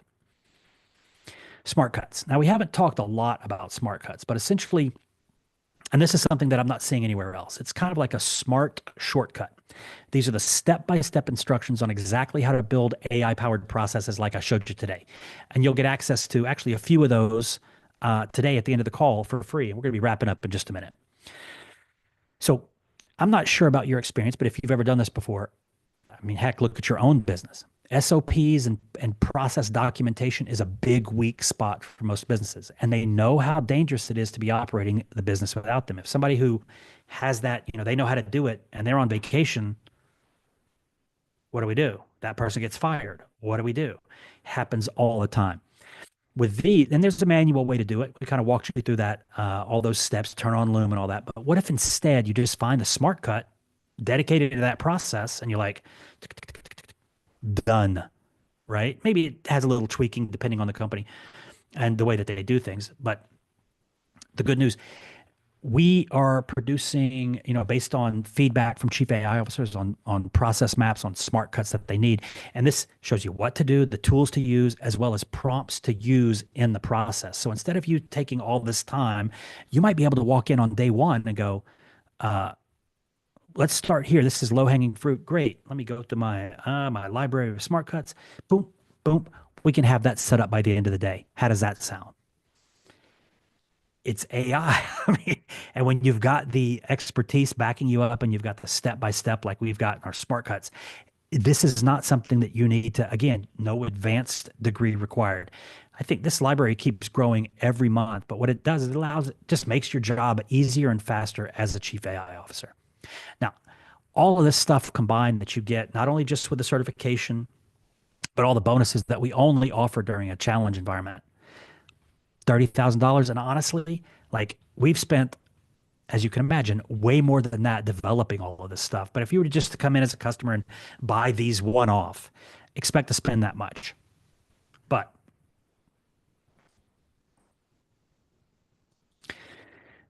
you now have the opportunity to take the next step to enroll in the Chief AI Officer training program, get certified, become a credentialed Chief AI Officer, get access to all of those tools. But first, let's talk about the investment. It's obviously, you're not going to be paying $30,000, but if you go to our site right now, you're going to see the same certification and training being offered for $10,000, and that's without all of the bonuses that we're offering today. However, to reward you for making the investment in yourself, and there's an ulterior motive as well, which I'll share with you in a moment, for you to learn how to use AI at work, I've got something special. For those of you attending the training or catching the replay today, the entire program, the step-by-step educational system combined with the mentorship is $3,000 off. This includes everything we've shared with you today, and it's designed to, again, equip you with the expertise, tools, and confidence to master AI in your career or business. And what we're doing is the discount is coming from a $3,000 scholarship credit for those who qualify. This is not available to every single individual, but this is conditional. And let's talk about how you do that. First, book a discovery call. There's nothing for you to buy today. You can't buy it on this webinar. We hold this this scholarship only for those who are a good fit. We don't want you getting in over your head. We don't want you If this is not the right fit for your career, we need to know that before you enroll in the program. And that's the link for you to book a discovery interview with one of our enrollment advisors. It's a chance to talk through the program, to ask questions, and for both of us to see, is this a right fit? So to qualify for the scholarship, you need to book a time that works for you and you need to show up for the meeting. And we do this because first and foremost, we value individuals displaying commitment. We only want to work with those ready to fully engage with this transformation that's about to occur. I mean, if we're referring clients to you, we don't want to send it to somebody who's not committed to their craft. So during your meeting, if you and your advisor agree that this is the right fit and you decide to move forward, the $3,000 credit will be applied immediately as part of your enrollment. So if you're ready to enroll immediately, fantastic. You'll secure the credit and you'll lock in the discounted rate as soon as you get off the phone. Now, I realize some of you may need a little time to kind of sort out logistics or work on payment plans, and that's okay too. To hold your scholarship credit, you get on the phone, it sounds like exactly what you need. Both parties agree this is a fit for you. All you have to do is put down a $500 deposit to secure the scholarship, and we'll give you time to go work out whatever payment plans. We'll actually talk about a few of those to help you with your enrollment. Now, once you've booked your testimony and once you've booked your call, the second step to qualify is really straightforward. We simply ask that you provide us with a testimonial after completing the program. It can be a quick video or just a written statement sharing your experience and the results you've achieved. And we've got instructions on exactly how to do that. So it's not some complicated effort, but we do want to hear from you. What did you like about the program? What could we do to improve it? Those sorts of things. We've got pages of these, and we love seeing how our graduates succeed, and we appreciate you sharing your story so that we can inspire others with that. As a matter of fact, if you stick around for a couple more minutes, I think we might have some testimonials that we'll share actually from some of the recent graduates. Now, this is that ulterior motive that I was talking about. This is why we're offering that scholarship. It's a big discount. Why would we do that? Certainly to reward you for being on here. And one of the things is I know that if you've already done the challenge, you've got a solid foundation. Like you're going to be able to take off from there. But the reason that we're making this offer is simple. We need to fill demand in the marketplace. Guys, I've shown you research after article, after anecdote, all those things indicating that we want this stuff and we want it bad. Where do we go? We can't find them. They're coming. They're looking for people who know exactly what we teach in our certification program. And we're having to turn that interest away because we're not going to be able to meet the demand. We've rolled out that Head Start program that I mentioned, which is that 6-week discovery and roadmap process that we offer to companies for $50,000 for that effort. We're ramping that up like crazy. We're going to need the talent to be able to go out and fulfill the demand that is coming from that. You've seen the data. There's a gap. We want to teach you how to fill that gap. The world needs more chief AI officers. So we're looking for these motivated individuals who are serious about transforming their careers, their businesses, or consulting practices with AI.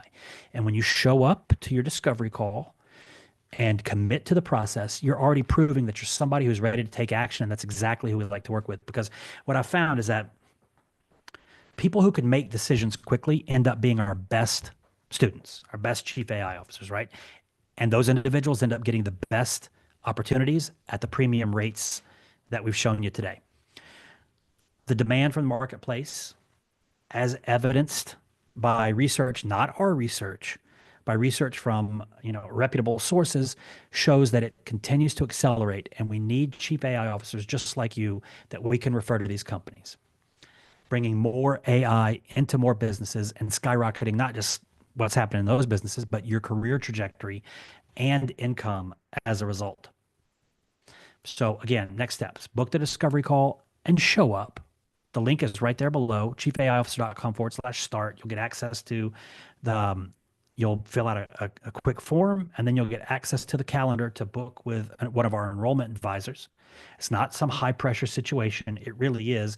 We want to make sure you're a fit. You want to make sure we're a fit. Let's have that conversation. If it is, we move forward. If it's not, we use the tools, show up to the next challenge, participate in the community, right? If you're ready to enroll right away, great. You'll get your discount. If you're not ready yet, you need to deal with some logistics on payment, secure the spot. The discount will be held for you. And then finally, just promise to share your testimonial with us upon completion of the program. Once you get inside the program, you're going to be able to see a lot of um, the the feedback that we've gotten from members related to their experience in the program. So this is I want to take a second and just kind of share some examples of what a couple of those students who saw the opportunity to level up their career and they enrolled in the program. Now, this is Sarah, and a little bit about Sarah's background. She's a highly compensated business advisor, but she's got a corporate background as one of Dell Computer's lead trainers. And she was one of our early graduates. So when we were conducting this graduation interview, and she told me, oh, by the way, I was a lead corporate trainer for Dell. I'll be honest, I wasn't sure what her feedback would be. I mean, this is somebody who's seen, she got so much experience with world-class training. And so I asked her, I said, well, what did you think about the program? And her response floored me. She said, Chris, this course was made for me. And that's a huge endorsement from somebody who's been, again, a top corporate trainer for a Fortune 500 company. And it gives you some, a bit of a glimpse into the quality of the training that you can expect from our faculty. Last time I checked in with her, she had been able to, upon graduation and understanding this, thinking in AI, everything that we've talked about today, she was able to immediately triple her prices she was charging with her clients.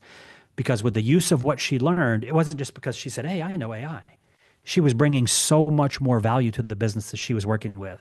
And that tripling of her prices has held. She reached out just a couple of days ago. You'll see her in the community, in the Chief AI Officer community.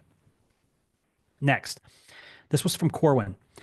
He's a data scientist. He's familiar with all the technical side of AI that we referenced earlier, right? And machine learning, all that stuff. But he didn't know a lot about even that level of expertise. He didn't know what you've learned today. He didn't understand the generative AI side of things that we teach. Somebody can know a lot about the technical side, but that doesn't mean they know business the way you know business. And we find that it's the case with a lot of IT professionals.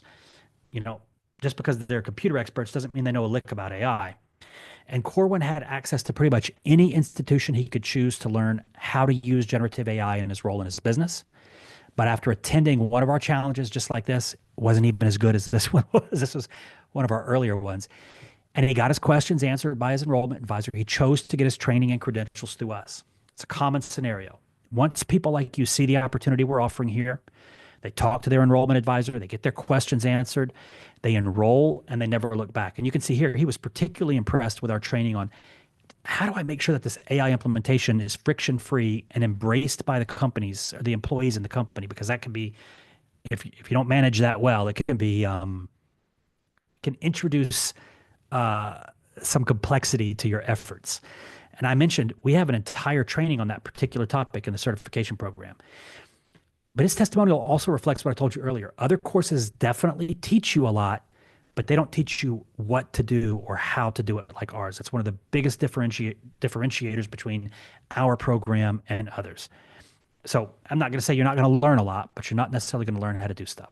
So with that, you're now eligible to receive we're going to keep the AI conversation going in just a second, but I did, for those of you who have participated in both days, you now get access to get your certificate of completion, along with all the other training tools and resources that I'm about to give you for free. We're going to walk through those next. Instructions to get your certificate, you can certainly go to this link, or just check the email that we're going to send you after the call. It's going to give you access to the replay as well as all the resources I'm going to share with you in just a moment. It's going to be sent to you right after we finish this call. So as a reward for committing to 2 days worth of AI training, we've got a few more things for you. Now, this is just an awareness thing.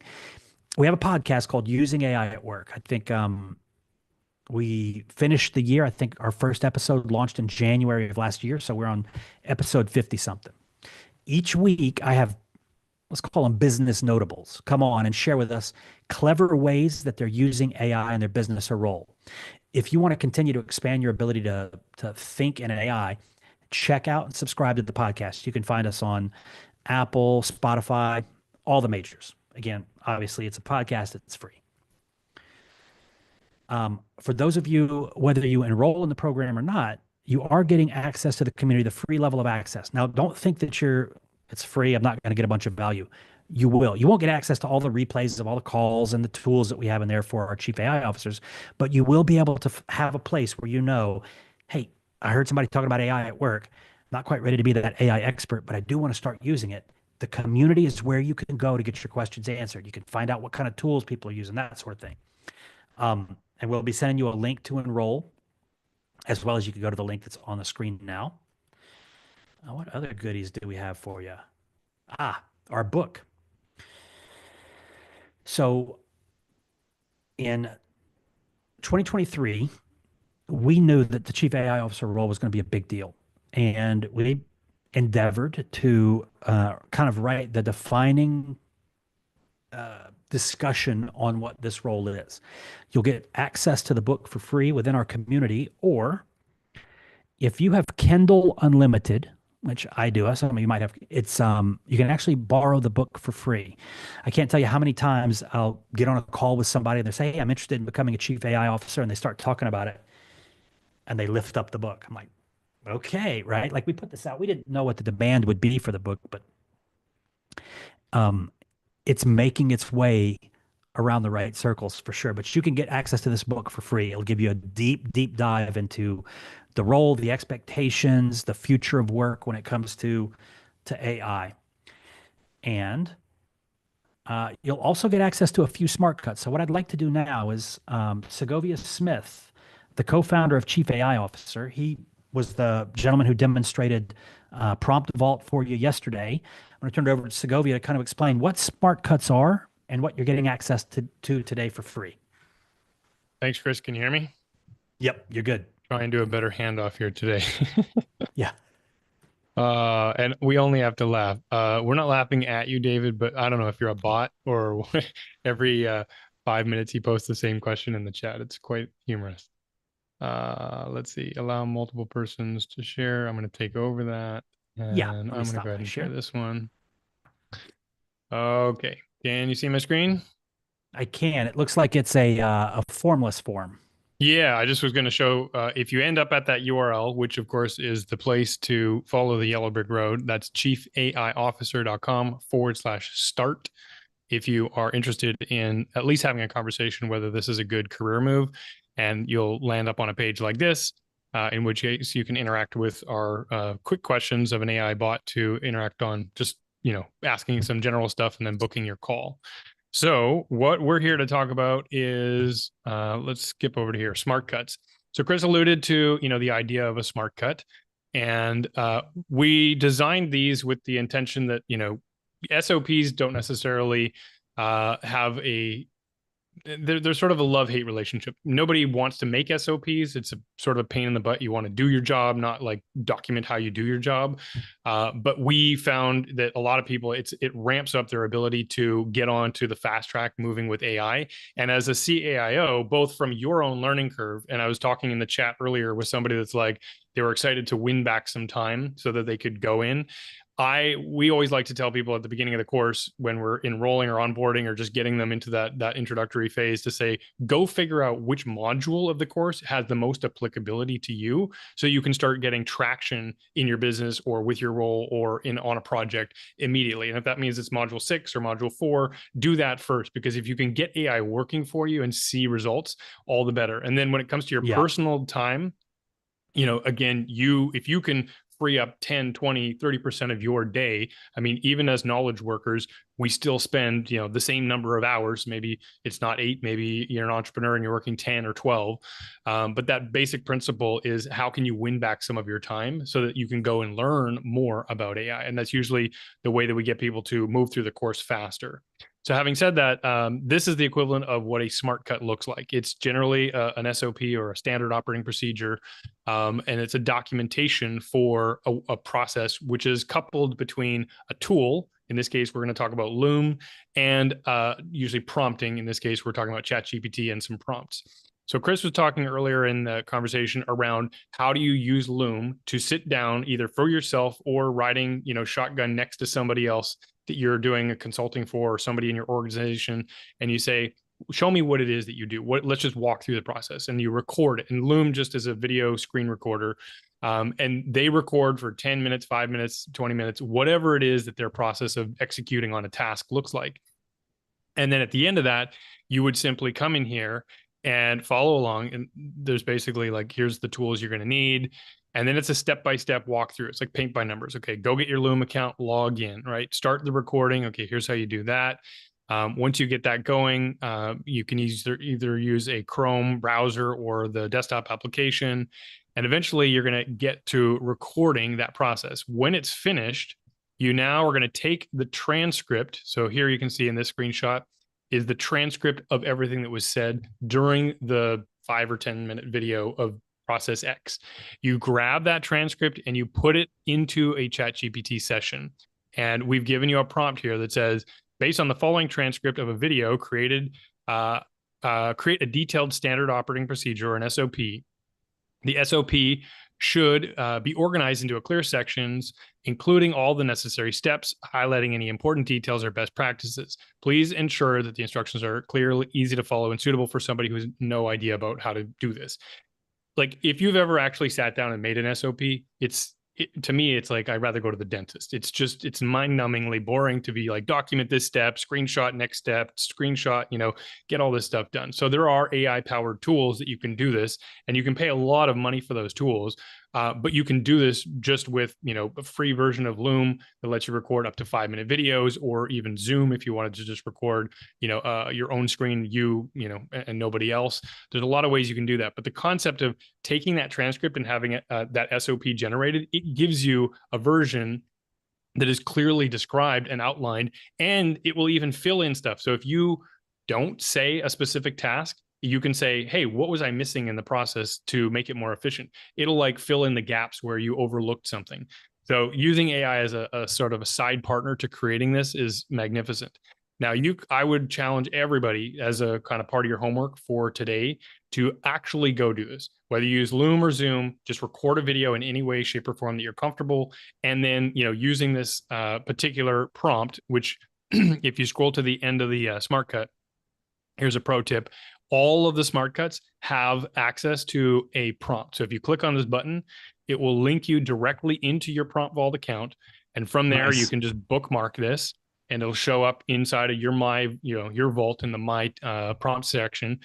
You can fill in the details of what you have. The transcript would get pasted in here, autofill the rest, and you're good to go. You run that through and you get your results. So that is kind of like a basic primer to what Chris was teaching about earlier.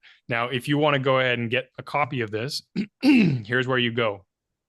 smartcuts.io, right? That's going to get you to this page right here. So just smartcuts.io. And there are currently, as Chris had mentioned, we have probably a directory of over 200 of these and counting. Every month we produce another 15 to 30 of them, depending on the nature of complexity in the SOPs. But what you're going to find, this one here is the one I was just featuring. So it's called SOP Creation with Loom. When you click on that, it'll offer to download it. Just put in your name and your email, and it's going to give you the PDF. There is 9 others, and they cover a lot of the tools that we were talking about, in the homework from yesterday, and, some other ones that are included as bonuses. I know there was somebody yesterday, I don't know if they're on the call today, they were asking specifically for some homework around using GPT Excel was one of the tools. So if you wanted to follow along, this is going to be your best bet for, here's a paint by numbers version, if you haven't gone through and, done some exploratory stuff on your own time. Long form content using Claude. Claude's another tool. It's kind of a competitor to OpenAI's ChatGPT.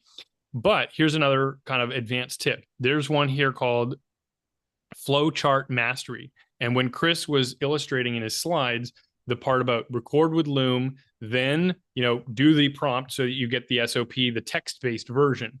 Now, if you wanted to turn that into a diagram, like a flow chart that said, here's a box, then a line, then another box, then a question and a decision, a fork, going down to this next thing, because sometimes the process actually has a flow to it. And a diagram can really help people understand, who the decision makers, the stakeholders are, when to move left or move right based on different things. So there's a tool called Mermaid, and I'm going to go through this quickly. I'm not going to, spend a lot of time on it, but I just want to show you a version of that. So there's the one we looked at before. Here it is, Flowchart Mastery with Mermaid. So again, you would take that text-based version of the prompt from the first SOP that we talked about, or Smart Cut, and you'd then feed it into Mermaid, and it's mermaid.live, and it's going to allow you to, it'll basically generate a syntax of code. And this sounds a little bit geeky, but essentially it's like act as a business consultant who has experience in scaling up methodologies, blah, blah, blah. I need your assistance to document the process called whatever you're documenting. It's involved in a series of steps. Now generate a diagram that visually represents these steps, ensuring the diagram includes whatever X number of nodes in a comprehensive, et cetera. And then this is the punchline. Include a Mermaid syntax that applies to the above specifications, incorporating, you can even put a color, like if your business is themed in pink like ours is, you could do that, or blue and green or whatever. It's going to output this code in a special syntax, which you don't have to know how to write the syntax. You then paste that code from ChatGPT into this code editor here, and voila, you now have converted your SOP into, as you can see on the right, a flow diagram that you can now, put with, like, here's the SOP on page 1, 2, 3, and as an opener, here's the diagram that goes along with that. So that's sort of a pro tip that we've had great mileage from within our business. Again, you can click this, access the prompt at the end, and it'll take you right into the Prompt Vault account. For those who might be watching the stream today, if you are just showing up halfway through this call, you missed yesterday, Prompt Vault Studio is a software that we've developed over the last year.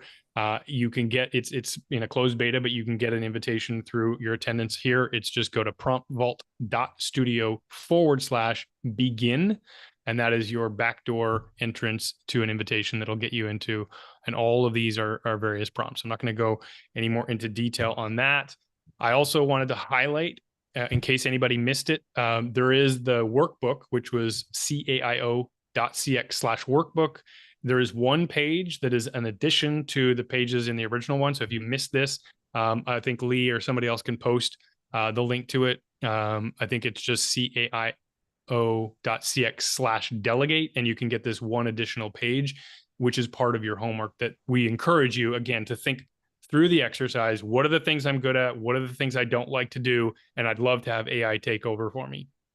And that's not all that different from the version of this where 5 years ago would have been, I'd love to have a virtual assistant take this over. But now you can do it all through the use of AI and various tools. The last thing I would just say is, this is what it looks like inside the community. I think if you scroll up in the chat, there's been many instances. chiefaiofficer.com/community will get you an invite into the back entrance, which gets you free access to some of the areas within here. There is, obviously, we have other paid areas called the AI Insider. If you become a part of the enrolled certificate program, you get access to a whole bunch of other content and resources. And there's just a ton of information in here. These are the replays from every one of the calls that we host. There's 6 to 8 calls going on live every single week. That's not to say you have to join all of those. You can just, stay in your lane and learn something till you feel like you've mastered it, and then you can switch lanes. Anything else, Chris, you wanted to bring up or focus on, since I'm looking at the community? Yeah, take a look at just the AI News and Updates channel, just so that people can see. Yeah. Yeah, I mean, this is kind of the short version of it, but I hit the feed, you'll see a little more of the expanded, right? So people are posting questions, people are posting articles related. If something's dropped, if a new model drops, when ChatGPT 4 mini came out, like the whole community was, on fire with talking about it, testing it, experimenting with it in Prompt Vault.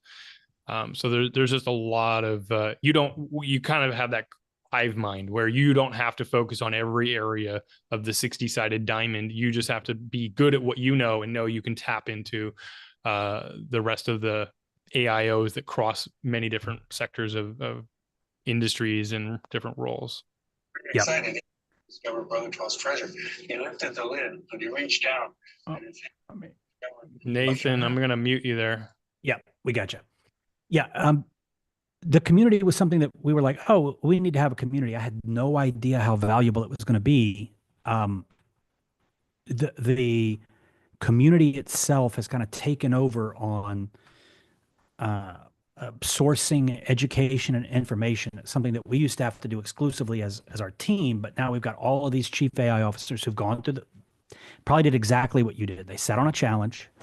They said, hey, I like what I'm seeing. I can do this. Oh, and there's going to be some opportunities.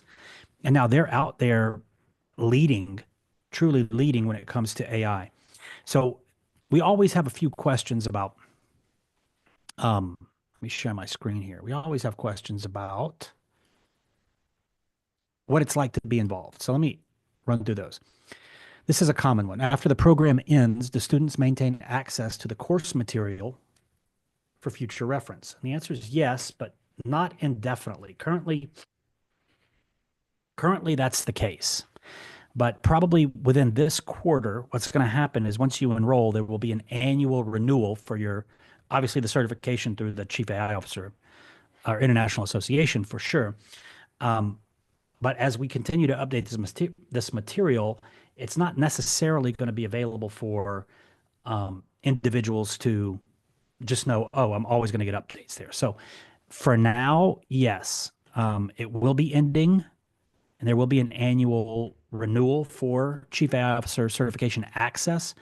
But for now, there is no additional fees that you'll be paying.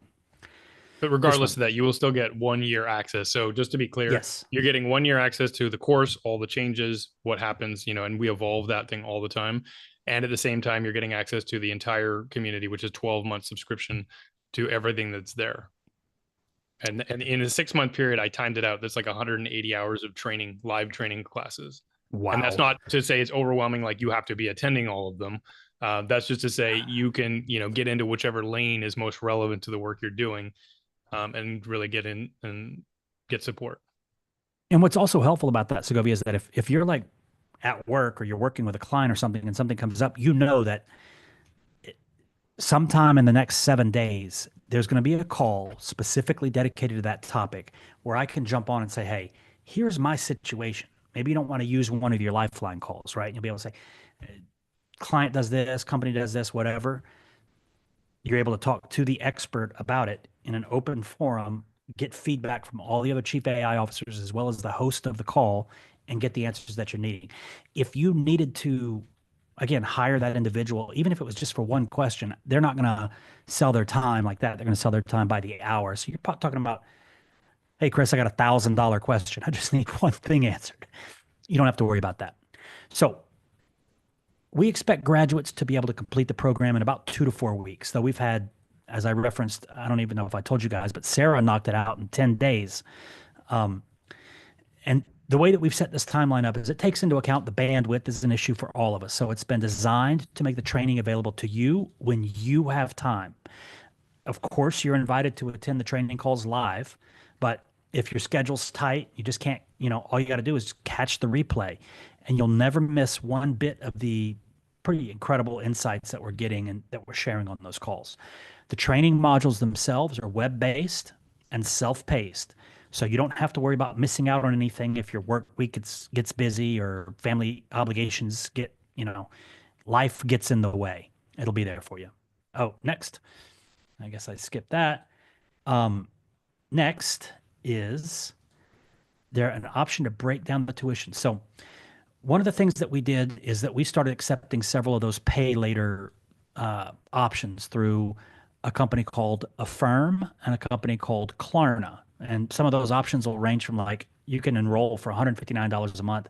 And most of them are offering 0 interest for 6 months. If that's an option for you, when you do your enrollment call, you get your questions answered. It seems like it's a fit. We'll be able to walk you through that. And we did this so that the investment in your tuition isn't going to stand in the way of the more dedicated who are on these calls or watching the replays, so that they can get the training and support to become that AI expert in their company. How do employers value this? I think that we covered this with all of the data that I showed. As you saw, that chief AI officer role has quickly gained recognition. Remember that stat about the 428% increase in AI related roles in companies in the past 18 months? Organizations, there's no mystery. Organizations know they need strategic AI leaders, but they can't find them. So with the credential shows that you're prepared and qualified to fill that gap for the company. So, it's a supply and demand situation. There's, there's no advanced mathematics required to figure that one out. This is another one. What do I have to do to prove that I'm ready to graduate? Are there any exams or projects? And the answer is yes. We have a final presentation that's called a capstone project. You'll be asked to present an AI project that you've been able to do. You get to choose what that is now. And then there's a final interview for us to kind of have a conversation with you and make sure that you as a chief AI officer, you're thinking in AI. And you're able to get input from that call from our faculty on anything that you're still uncertain about. Now, maybe you've never done a capstone project before. That's totally understandable. You'll be able to review the capstone projects from other chief AI officers who've already graduated so that you'll be able to see examples of what we're looking for.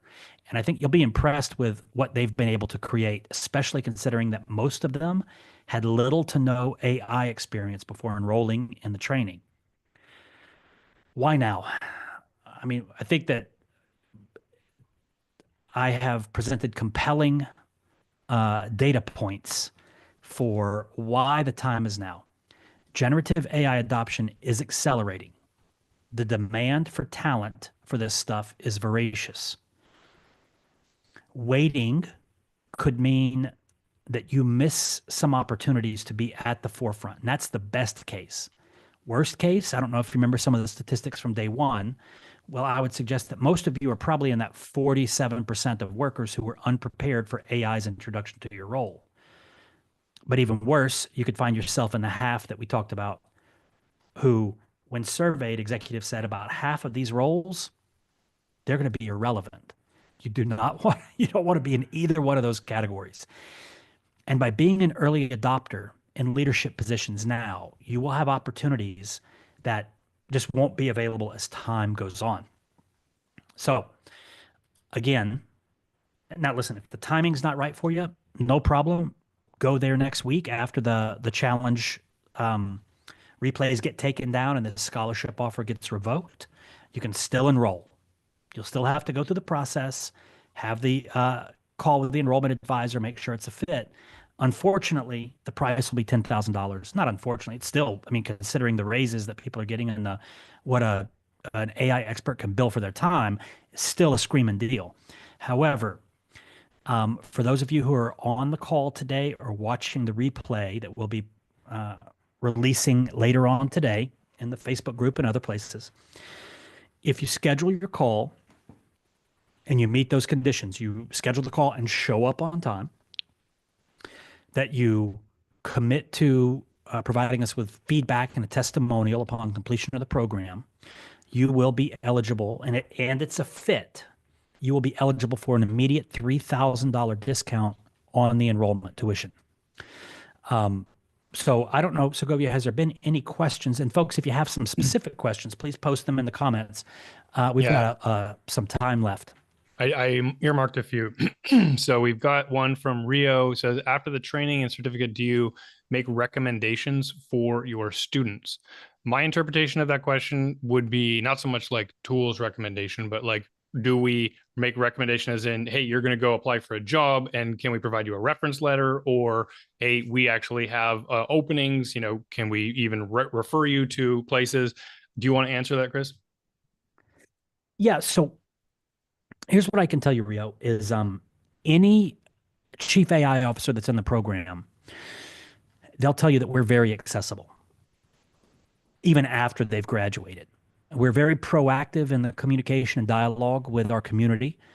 You can routinely find me, Segovia, and all the chief AI officers inside the community, where you can direct message me. Hey, Chris, I wanted to do this. It's not work for me. I'm excited seeing what you guys are up to out there in the marketplace. And plus, the more I support you guys are feeding us back with intelligence from the field. Hey, this is working, this isn't working, and it only allows us to enhance our certification and training. So we have a lot of incentives for making sure that there is access to not only our own staff and team, but the faculty as well. If you have a question, here's what I can tell you.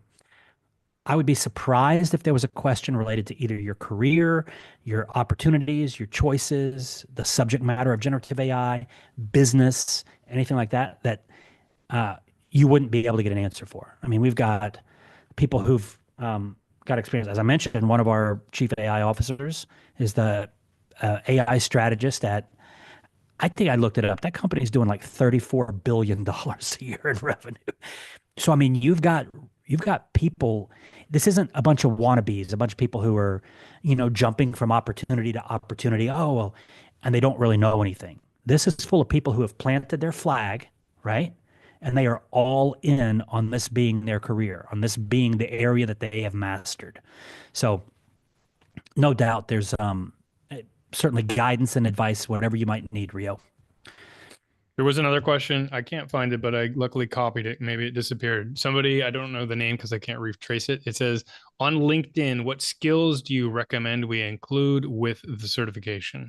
So in other words, if you're just updating, you're going to post your certification. Now, I don't know if that's an interpretation of I just attended this workshop, as in the 2-day challenge certificate, which I recommend everybody do. And as a retrace, just for anybody who's watching on Twitter or LinkedIn or anywhere else, if you've attended both days and you want to do this, you go to caio.cx/workforce.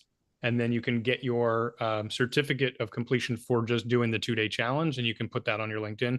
But I think the question was probably slanted towards you become a certified chief AI officer, if you want to answer that, Chris. Sure. Once you become a certified chief AI officer, as I showed when I was running through that, you'll actually, there's an integrated LinkedIn badge that will be, under your credentials on your profile. I would change my my header. I would indicate that I was a chief AI officer, right? And that I was a chief AI officer in whatever industry maybe that you've got experience or that sort of thing. Even if certification as a chief AI officer is not what you're looking for, if you're just looking to let people know, hey, the certificate of completion of this challenge, if the world doesn't know that you have gotten on the AI journey of AI literacy, AI enablement, they won't know to come to you for advice, solutions, opportunities. So for any of you, I would be, even if you're not that interested in AI, I would still be plugging into the conversation, because one of the slides I shared yesterday really hits home. And it's a quote, and that quote is, you can ignore reality, but you can't ignore the consequences of reality. You can pretend that everything's going to be okay. That doesn't make it okay. The statistics that I shared with you weren't like hand selected to fearmonger. I think if I was in your role as a business professional who, was all of a sudden being exposed to this new technology and I didn't know a lot about it, I would want you to know those things. When you've got executives who are, they're paying attention to what's happening in the industry and the market, and they see that AI is doing what it's doing, and they're forecasting that half of the jobs in some of their businesses will be irrelevant, I would want you to know that. When they say that, half of our workforce is unprepared for the direction that AI is taking the business, if you weren't aware of that now, I would want you to know that. Do you want to be caught off guard? Do you want to show up and be like, where's everybody going with those boxes? What happened? And we're like, oh, well, they took the AI systems online. You know AI, right? No. Oops. Right? Like, I don't, what is AI going to do to the workforce at large? I can't answer that question. There's plenty of big brains out there that are trying to forecast what happens over the next 5 to 10 years. But I can tell you that what I'm talking about now, those statistics that we shared with you, they're not talking about 5 to 10 years. They're talking about the next 6, 12, 24 months. What we see, and we've been early in on generative AI in business. we launched this business. It was, incorporated in spring of last year, spring of 2023. We're going on 2 years now. So we've seen it go from, "Ooh, this is cool," to, "Oh my gosh, it can do that." We see what's coming. We don't need Peter Diamandis to tell us this, because we're seeing it. We use the tools like crazy in our business. I mean, so if this is all new to you, or like, "Oh, I'll get around to it," it would be dangerous to ignore reality in this case. It really is. But here's what I can tell you. If you learn this stuff, especially at the level that a certification entails, you are not the person that gets fired. As a matter of fact, you're probably the person who's now your bandwidth is in demand, because you've got so much interest in what you can do for companies. If you've got your own company, certainly applies to it. Your own job.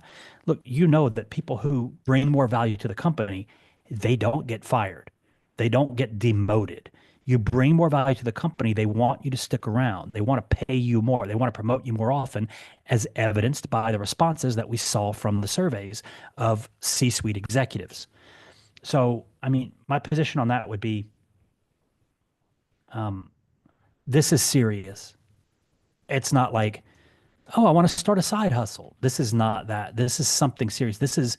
I mentioned it yesterday. I would consider this a situation where you need to learn this stuff simply for self-preservation.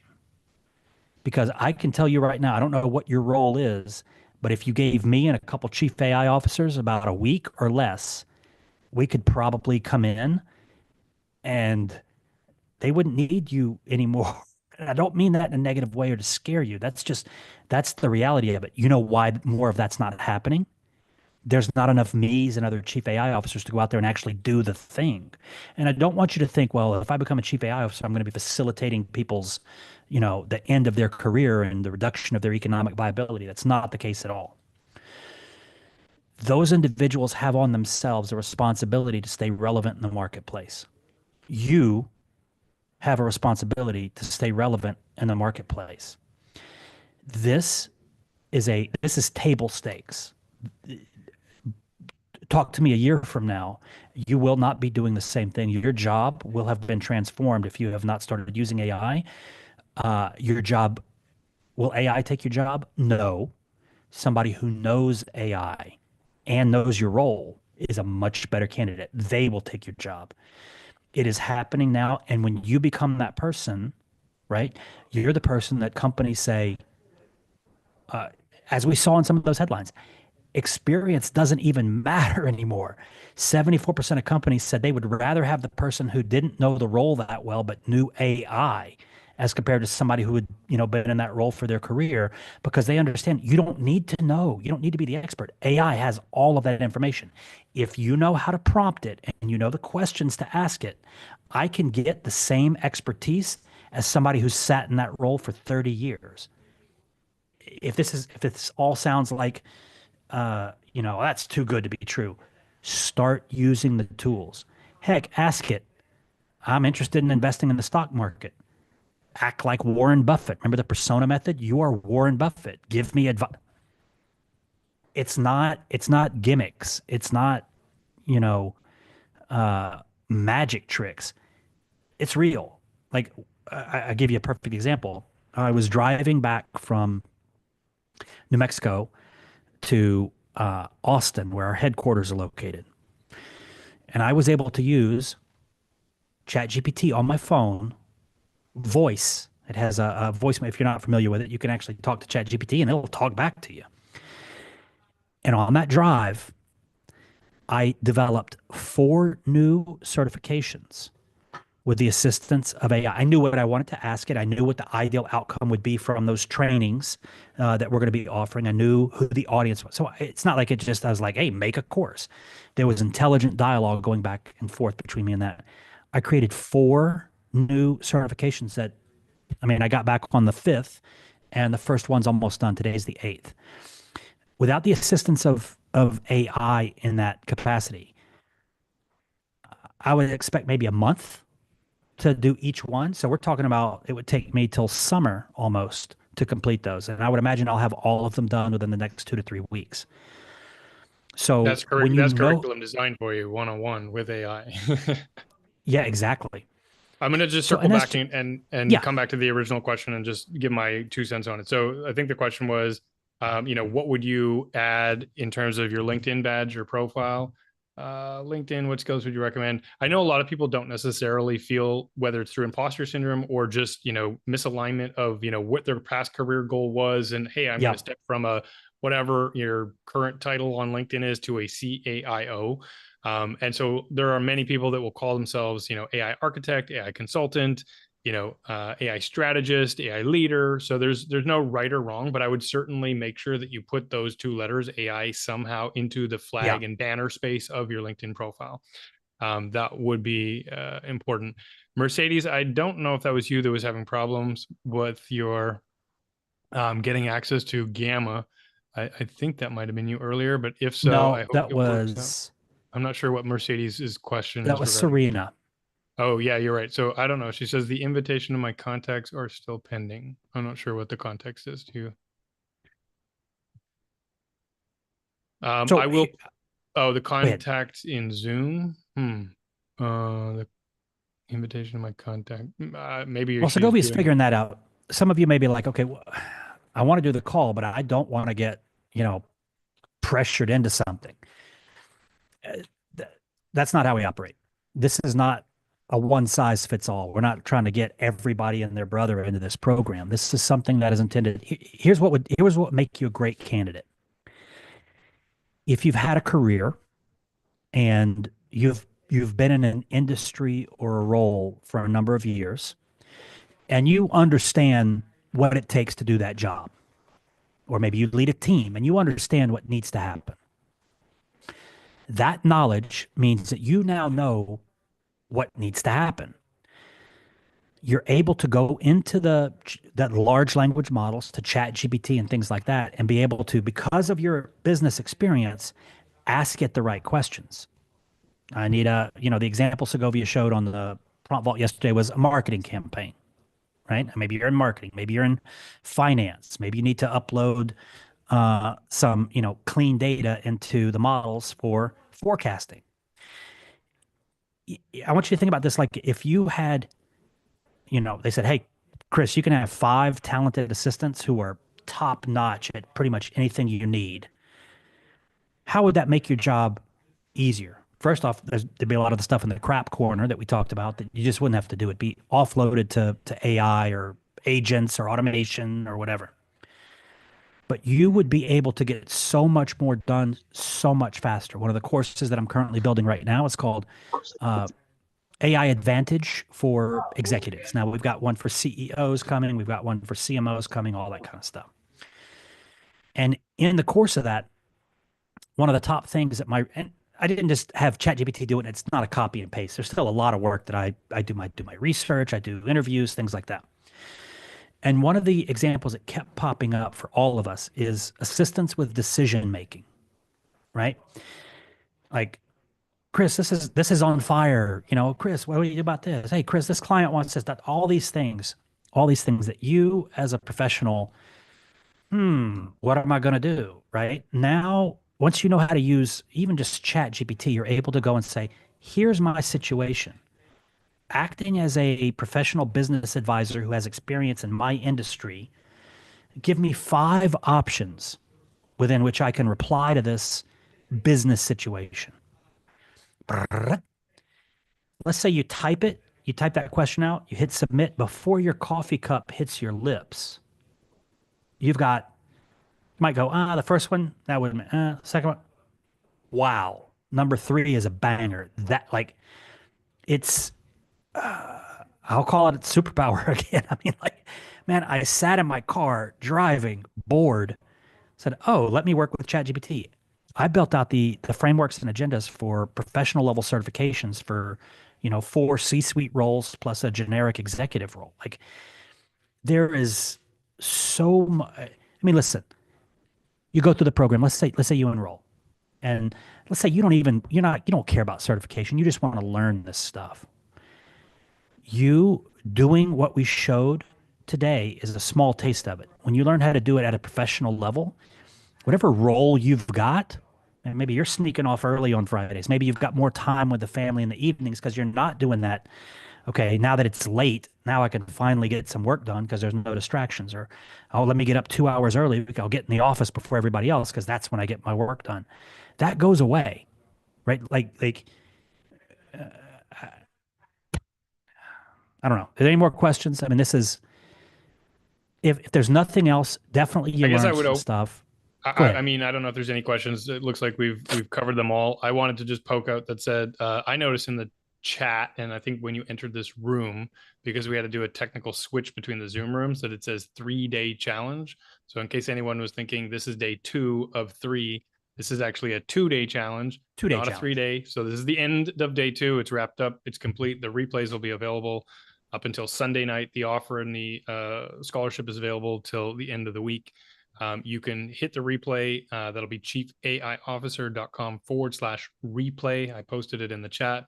You're welcome to share that with a colleague, a friend, a worker, business partner, whoever. And yeah, if anybody, I mean, if you wanted to even unmute and ask a question, just say hi. You're welcome to unmute. Otherwise, we're probably good to wrap it up. I know we're over the even the 2-hour mark at this point. Mm-hmm. Please interrupt me if I'm chattering real quick if we've got some questions. Sure. But you did the right thing showing up. Like you saw an ad. You said, "Hey, AI, let me go learn this stuff." I certainly hope you got your money's worth out, considering it was free. The stuff that we were teaching you wasn't designed to be like, "Oh, let's hold the best stuff back." Our certification program is like, if you got value out of this, it's like over and over and over and over again. So if nothing else, I don't think that you can attend this, be exposed to the data points, the research, as well as the demonstrations and applications of these tools and go, there's nothing there. AI is a bunch of hype. And if you did your homework, I think that you pretty quickly realize, like, that wasn't that hard. I just needed to know what to do, but that wasn't that hard. Once I got the steps on what to do and knew the tools to use, like, that wasn't that hard.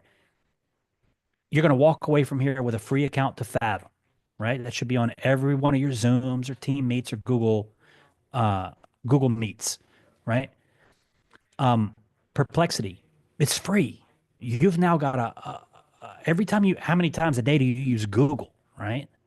Like now you've got a better version of that that's AI enabled that's going to give you exactly what you want rather than just a bunch of links. You're going to get the information that you look for. How much time will that save you? 5 minutes here, 10 minutes there, whatever. You start just with the free tools we gave you, start stacking that stuff up, and you're saving hours per week. GPT Excel, man, I've been in business for a long time. I don't know how to do all that stuff with Excel. I don't need to. I don't need to hire a freelancer to help me. I don't need to call my buddy who's an accountant. Like, I can just go to a tool now. And that's just a small sliver of what's out there. Anything that you're doing, oh, I don't like doing that. Oh, this sucks. This is hard. I don't know how to. I don't know who knows how to. Man, now that you know how to use Perplexity, one of the pro tips we gave you was tech support from Perplexity. Hey, how do I do this in, Go High Level, which is our customer relationship management software? How do I do this in, like, how much time is that saving you? Remember, the average knowledge worker is spending 20% of their day, like, looking for the knowledge to work with. When you've got tools like this and you're able to shave that off, the demonstrations of AI that you have seen, if they haven't convinced you that this is something that you really need to be paying attention to. Again, if all you do is plug into the community and check in a couple times a week and, hey, I'm trying to use this thing, what tool do I use? That alone is priceless for you. You will be, and what's going to happen, even if you just start introducing it, you're going to get comfortable with it. And then you're going to say, oh, and you're going to start thinking in AI. Oh, is there a tool that does it? Oh, is there a tool that does? And you're going to start going to Perplexity and you're going to start finding free generative AI tools and you're going to start plugging them in. And before you know it, people are going to be like, I didn't know you knew AI. And you're going to go, I didn't either. It's not that hard. So, all right. We will be sending out a replay. Feel free to distribute it amongst your team if you thought this was helpful, so that they can start to understand what's coming, how to use it, specific tool stack, that sort of thing. And the replays will be up until Sunday evening. And this opportunity to connect with an enrollment advisor and get access to the scholarship to qualify for that, that expires on Sunday. The calls probably get booked up pretty quick. They usually do. So and look, there's no obligation if you want to jump on the call and just say, hey, I'm not sure. Can you answer these questions? At least get your call booked. You can cancel it. Please don't no-show. That's There are only 2 slots remaining today, so most of them have been booked Okay. out for the rest of the day. But there's still open slots for tomorrow and Friday. okay. So awesome. And guys, listen, you join the community. Scobie and I are in there regularly, as well as all the chief AI officers that attended this challenge. And what does that tell you? We've got chief AI officers. They've already enrolled and they're attending the challenge again, right? Because they're learning things. So this challenge was definitely it's high quality material. Before you leave, if you don't mind, again, just share some feedback. Did you love it? Did you hate it? Was it too much, too fast? Do you don't believe me that AI is going to do this to businesses? Do you don't believe you can do it? Whatever it is, we'd love to get those comments so that we can take those into consideration as we prepare for the next challenge in 30 days. So with that, I guess we're good to go. Thank you, everybody, for, let me just one more pass, make sure there's no questions. All right. Thanks, Constance. Thanks, everybody.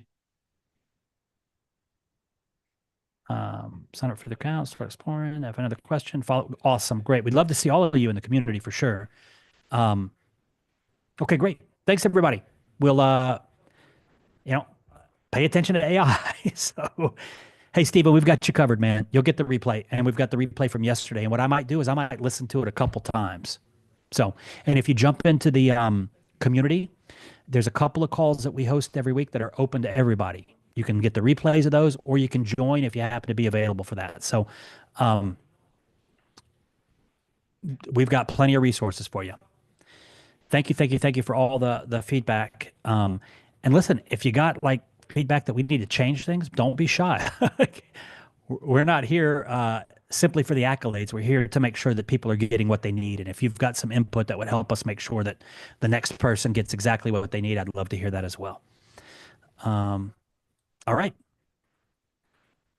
And I think that's a wrap. That's a wrap. Okay. Thanks, everybody. We'll see you in the community. Take care. Great job, Chris.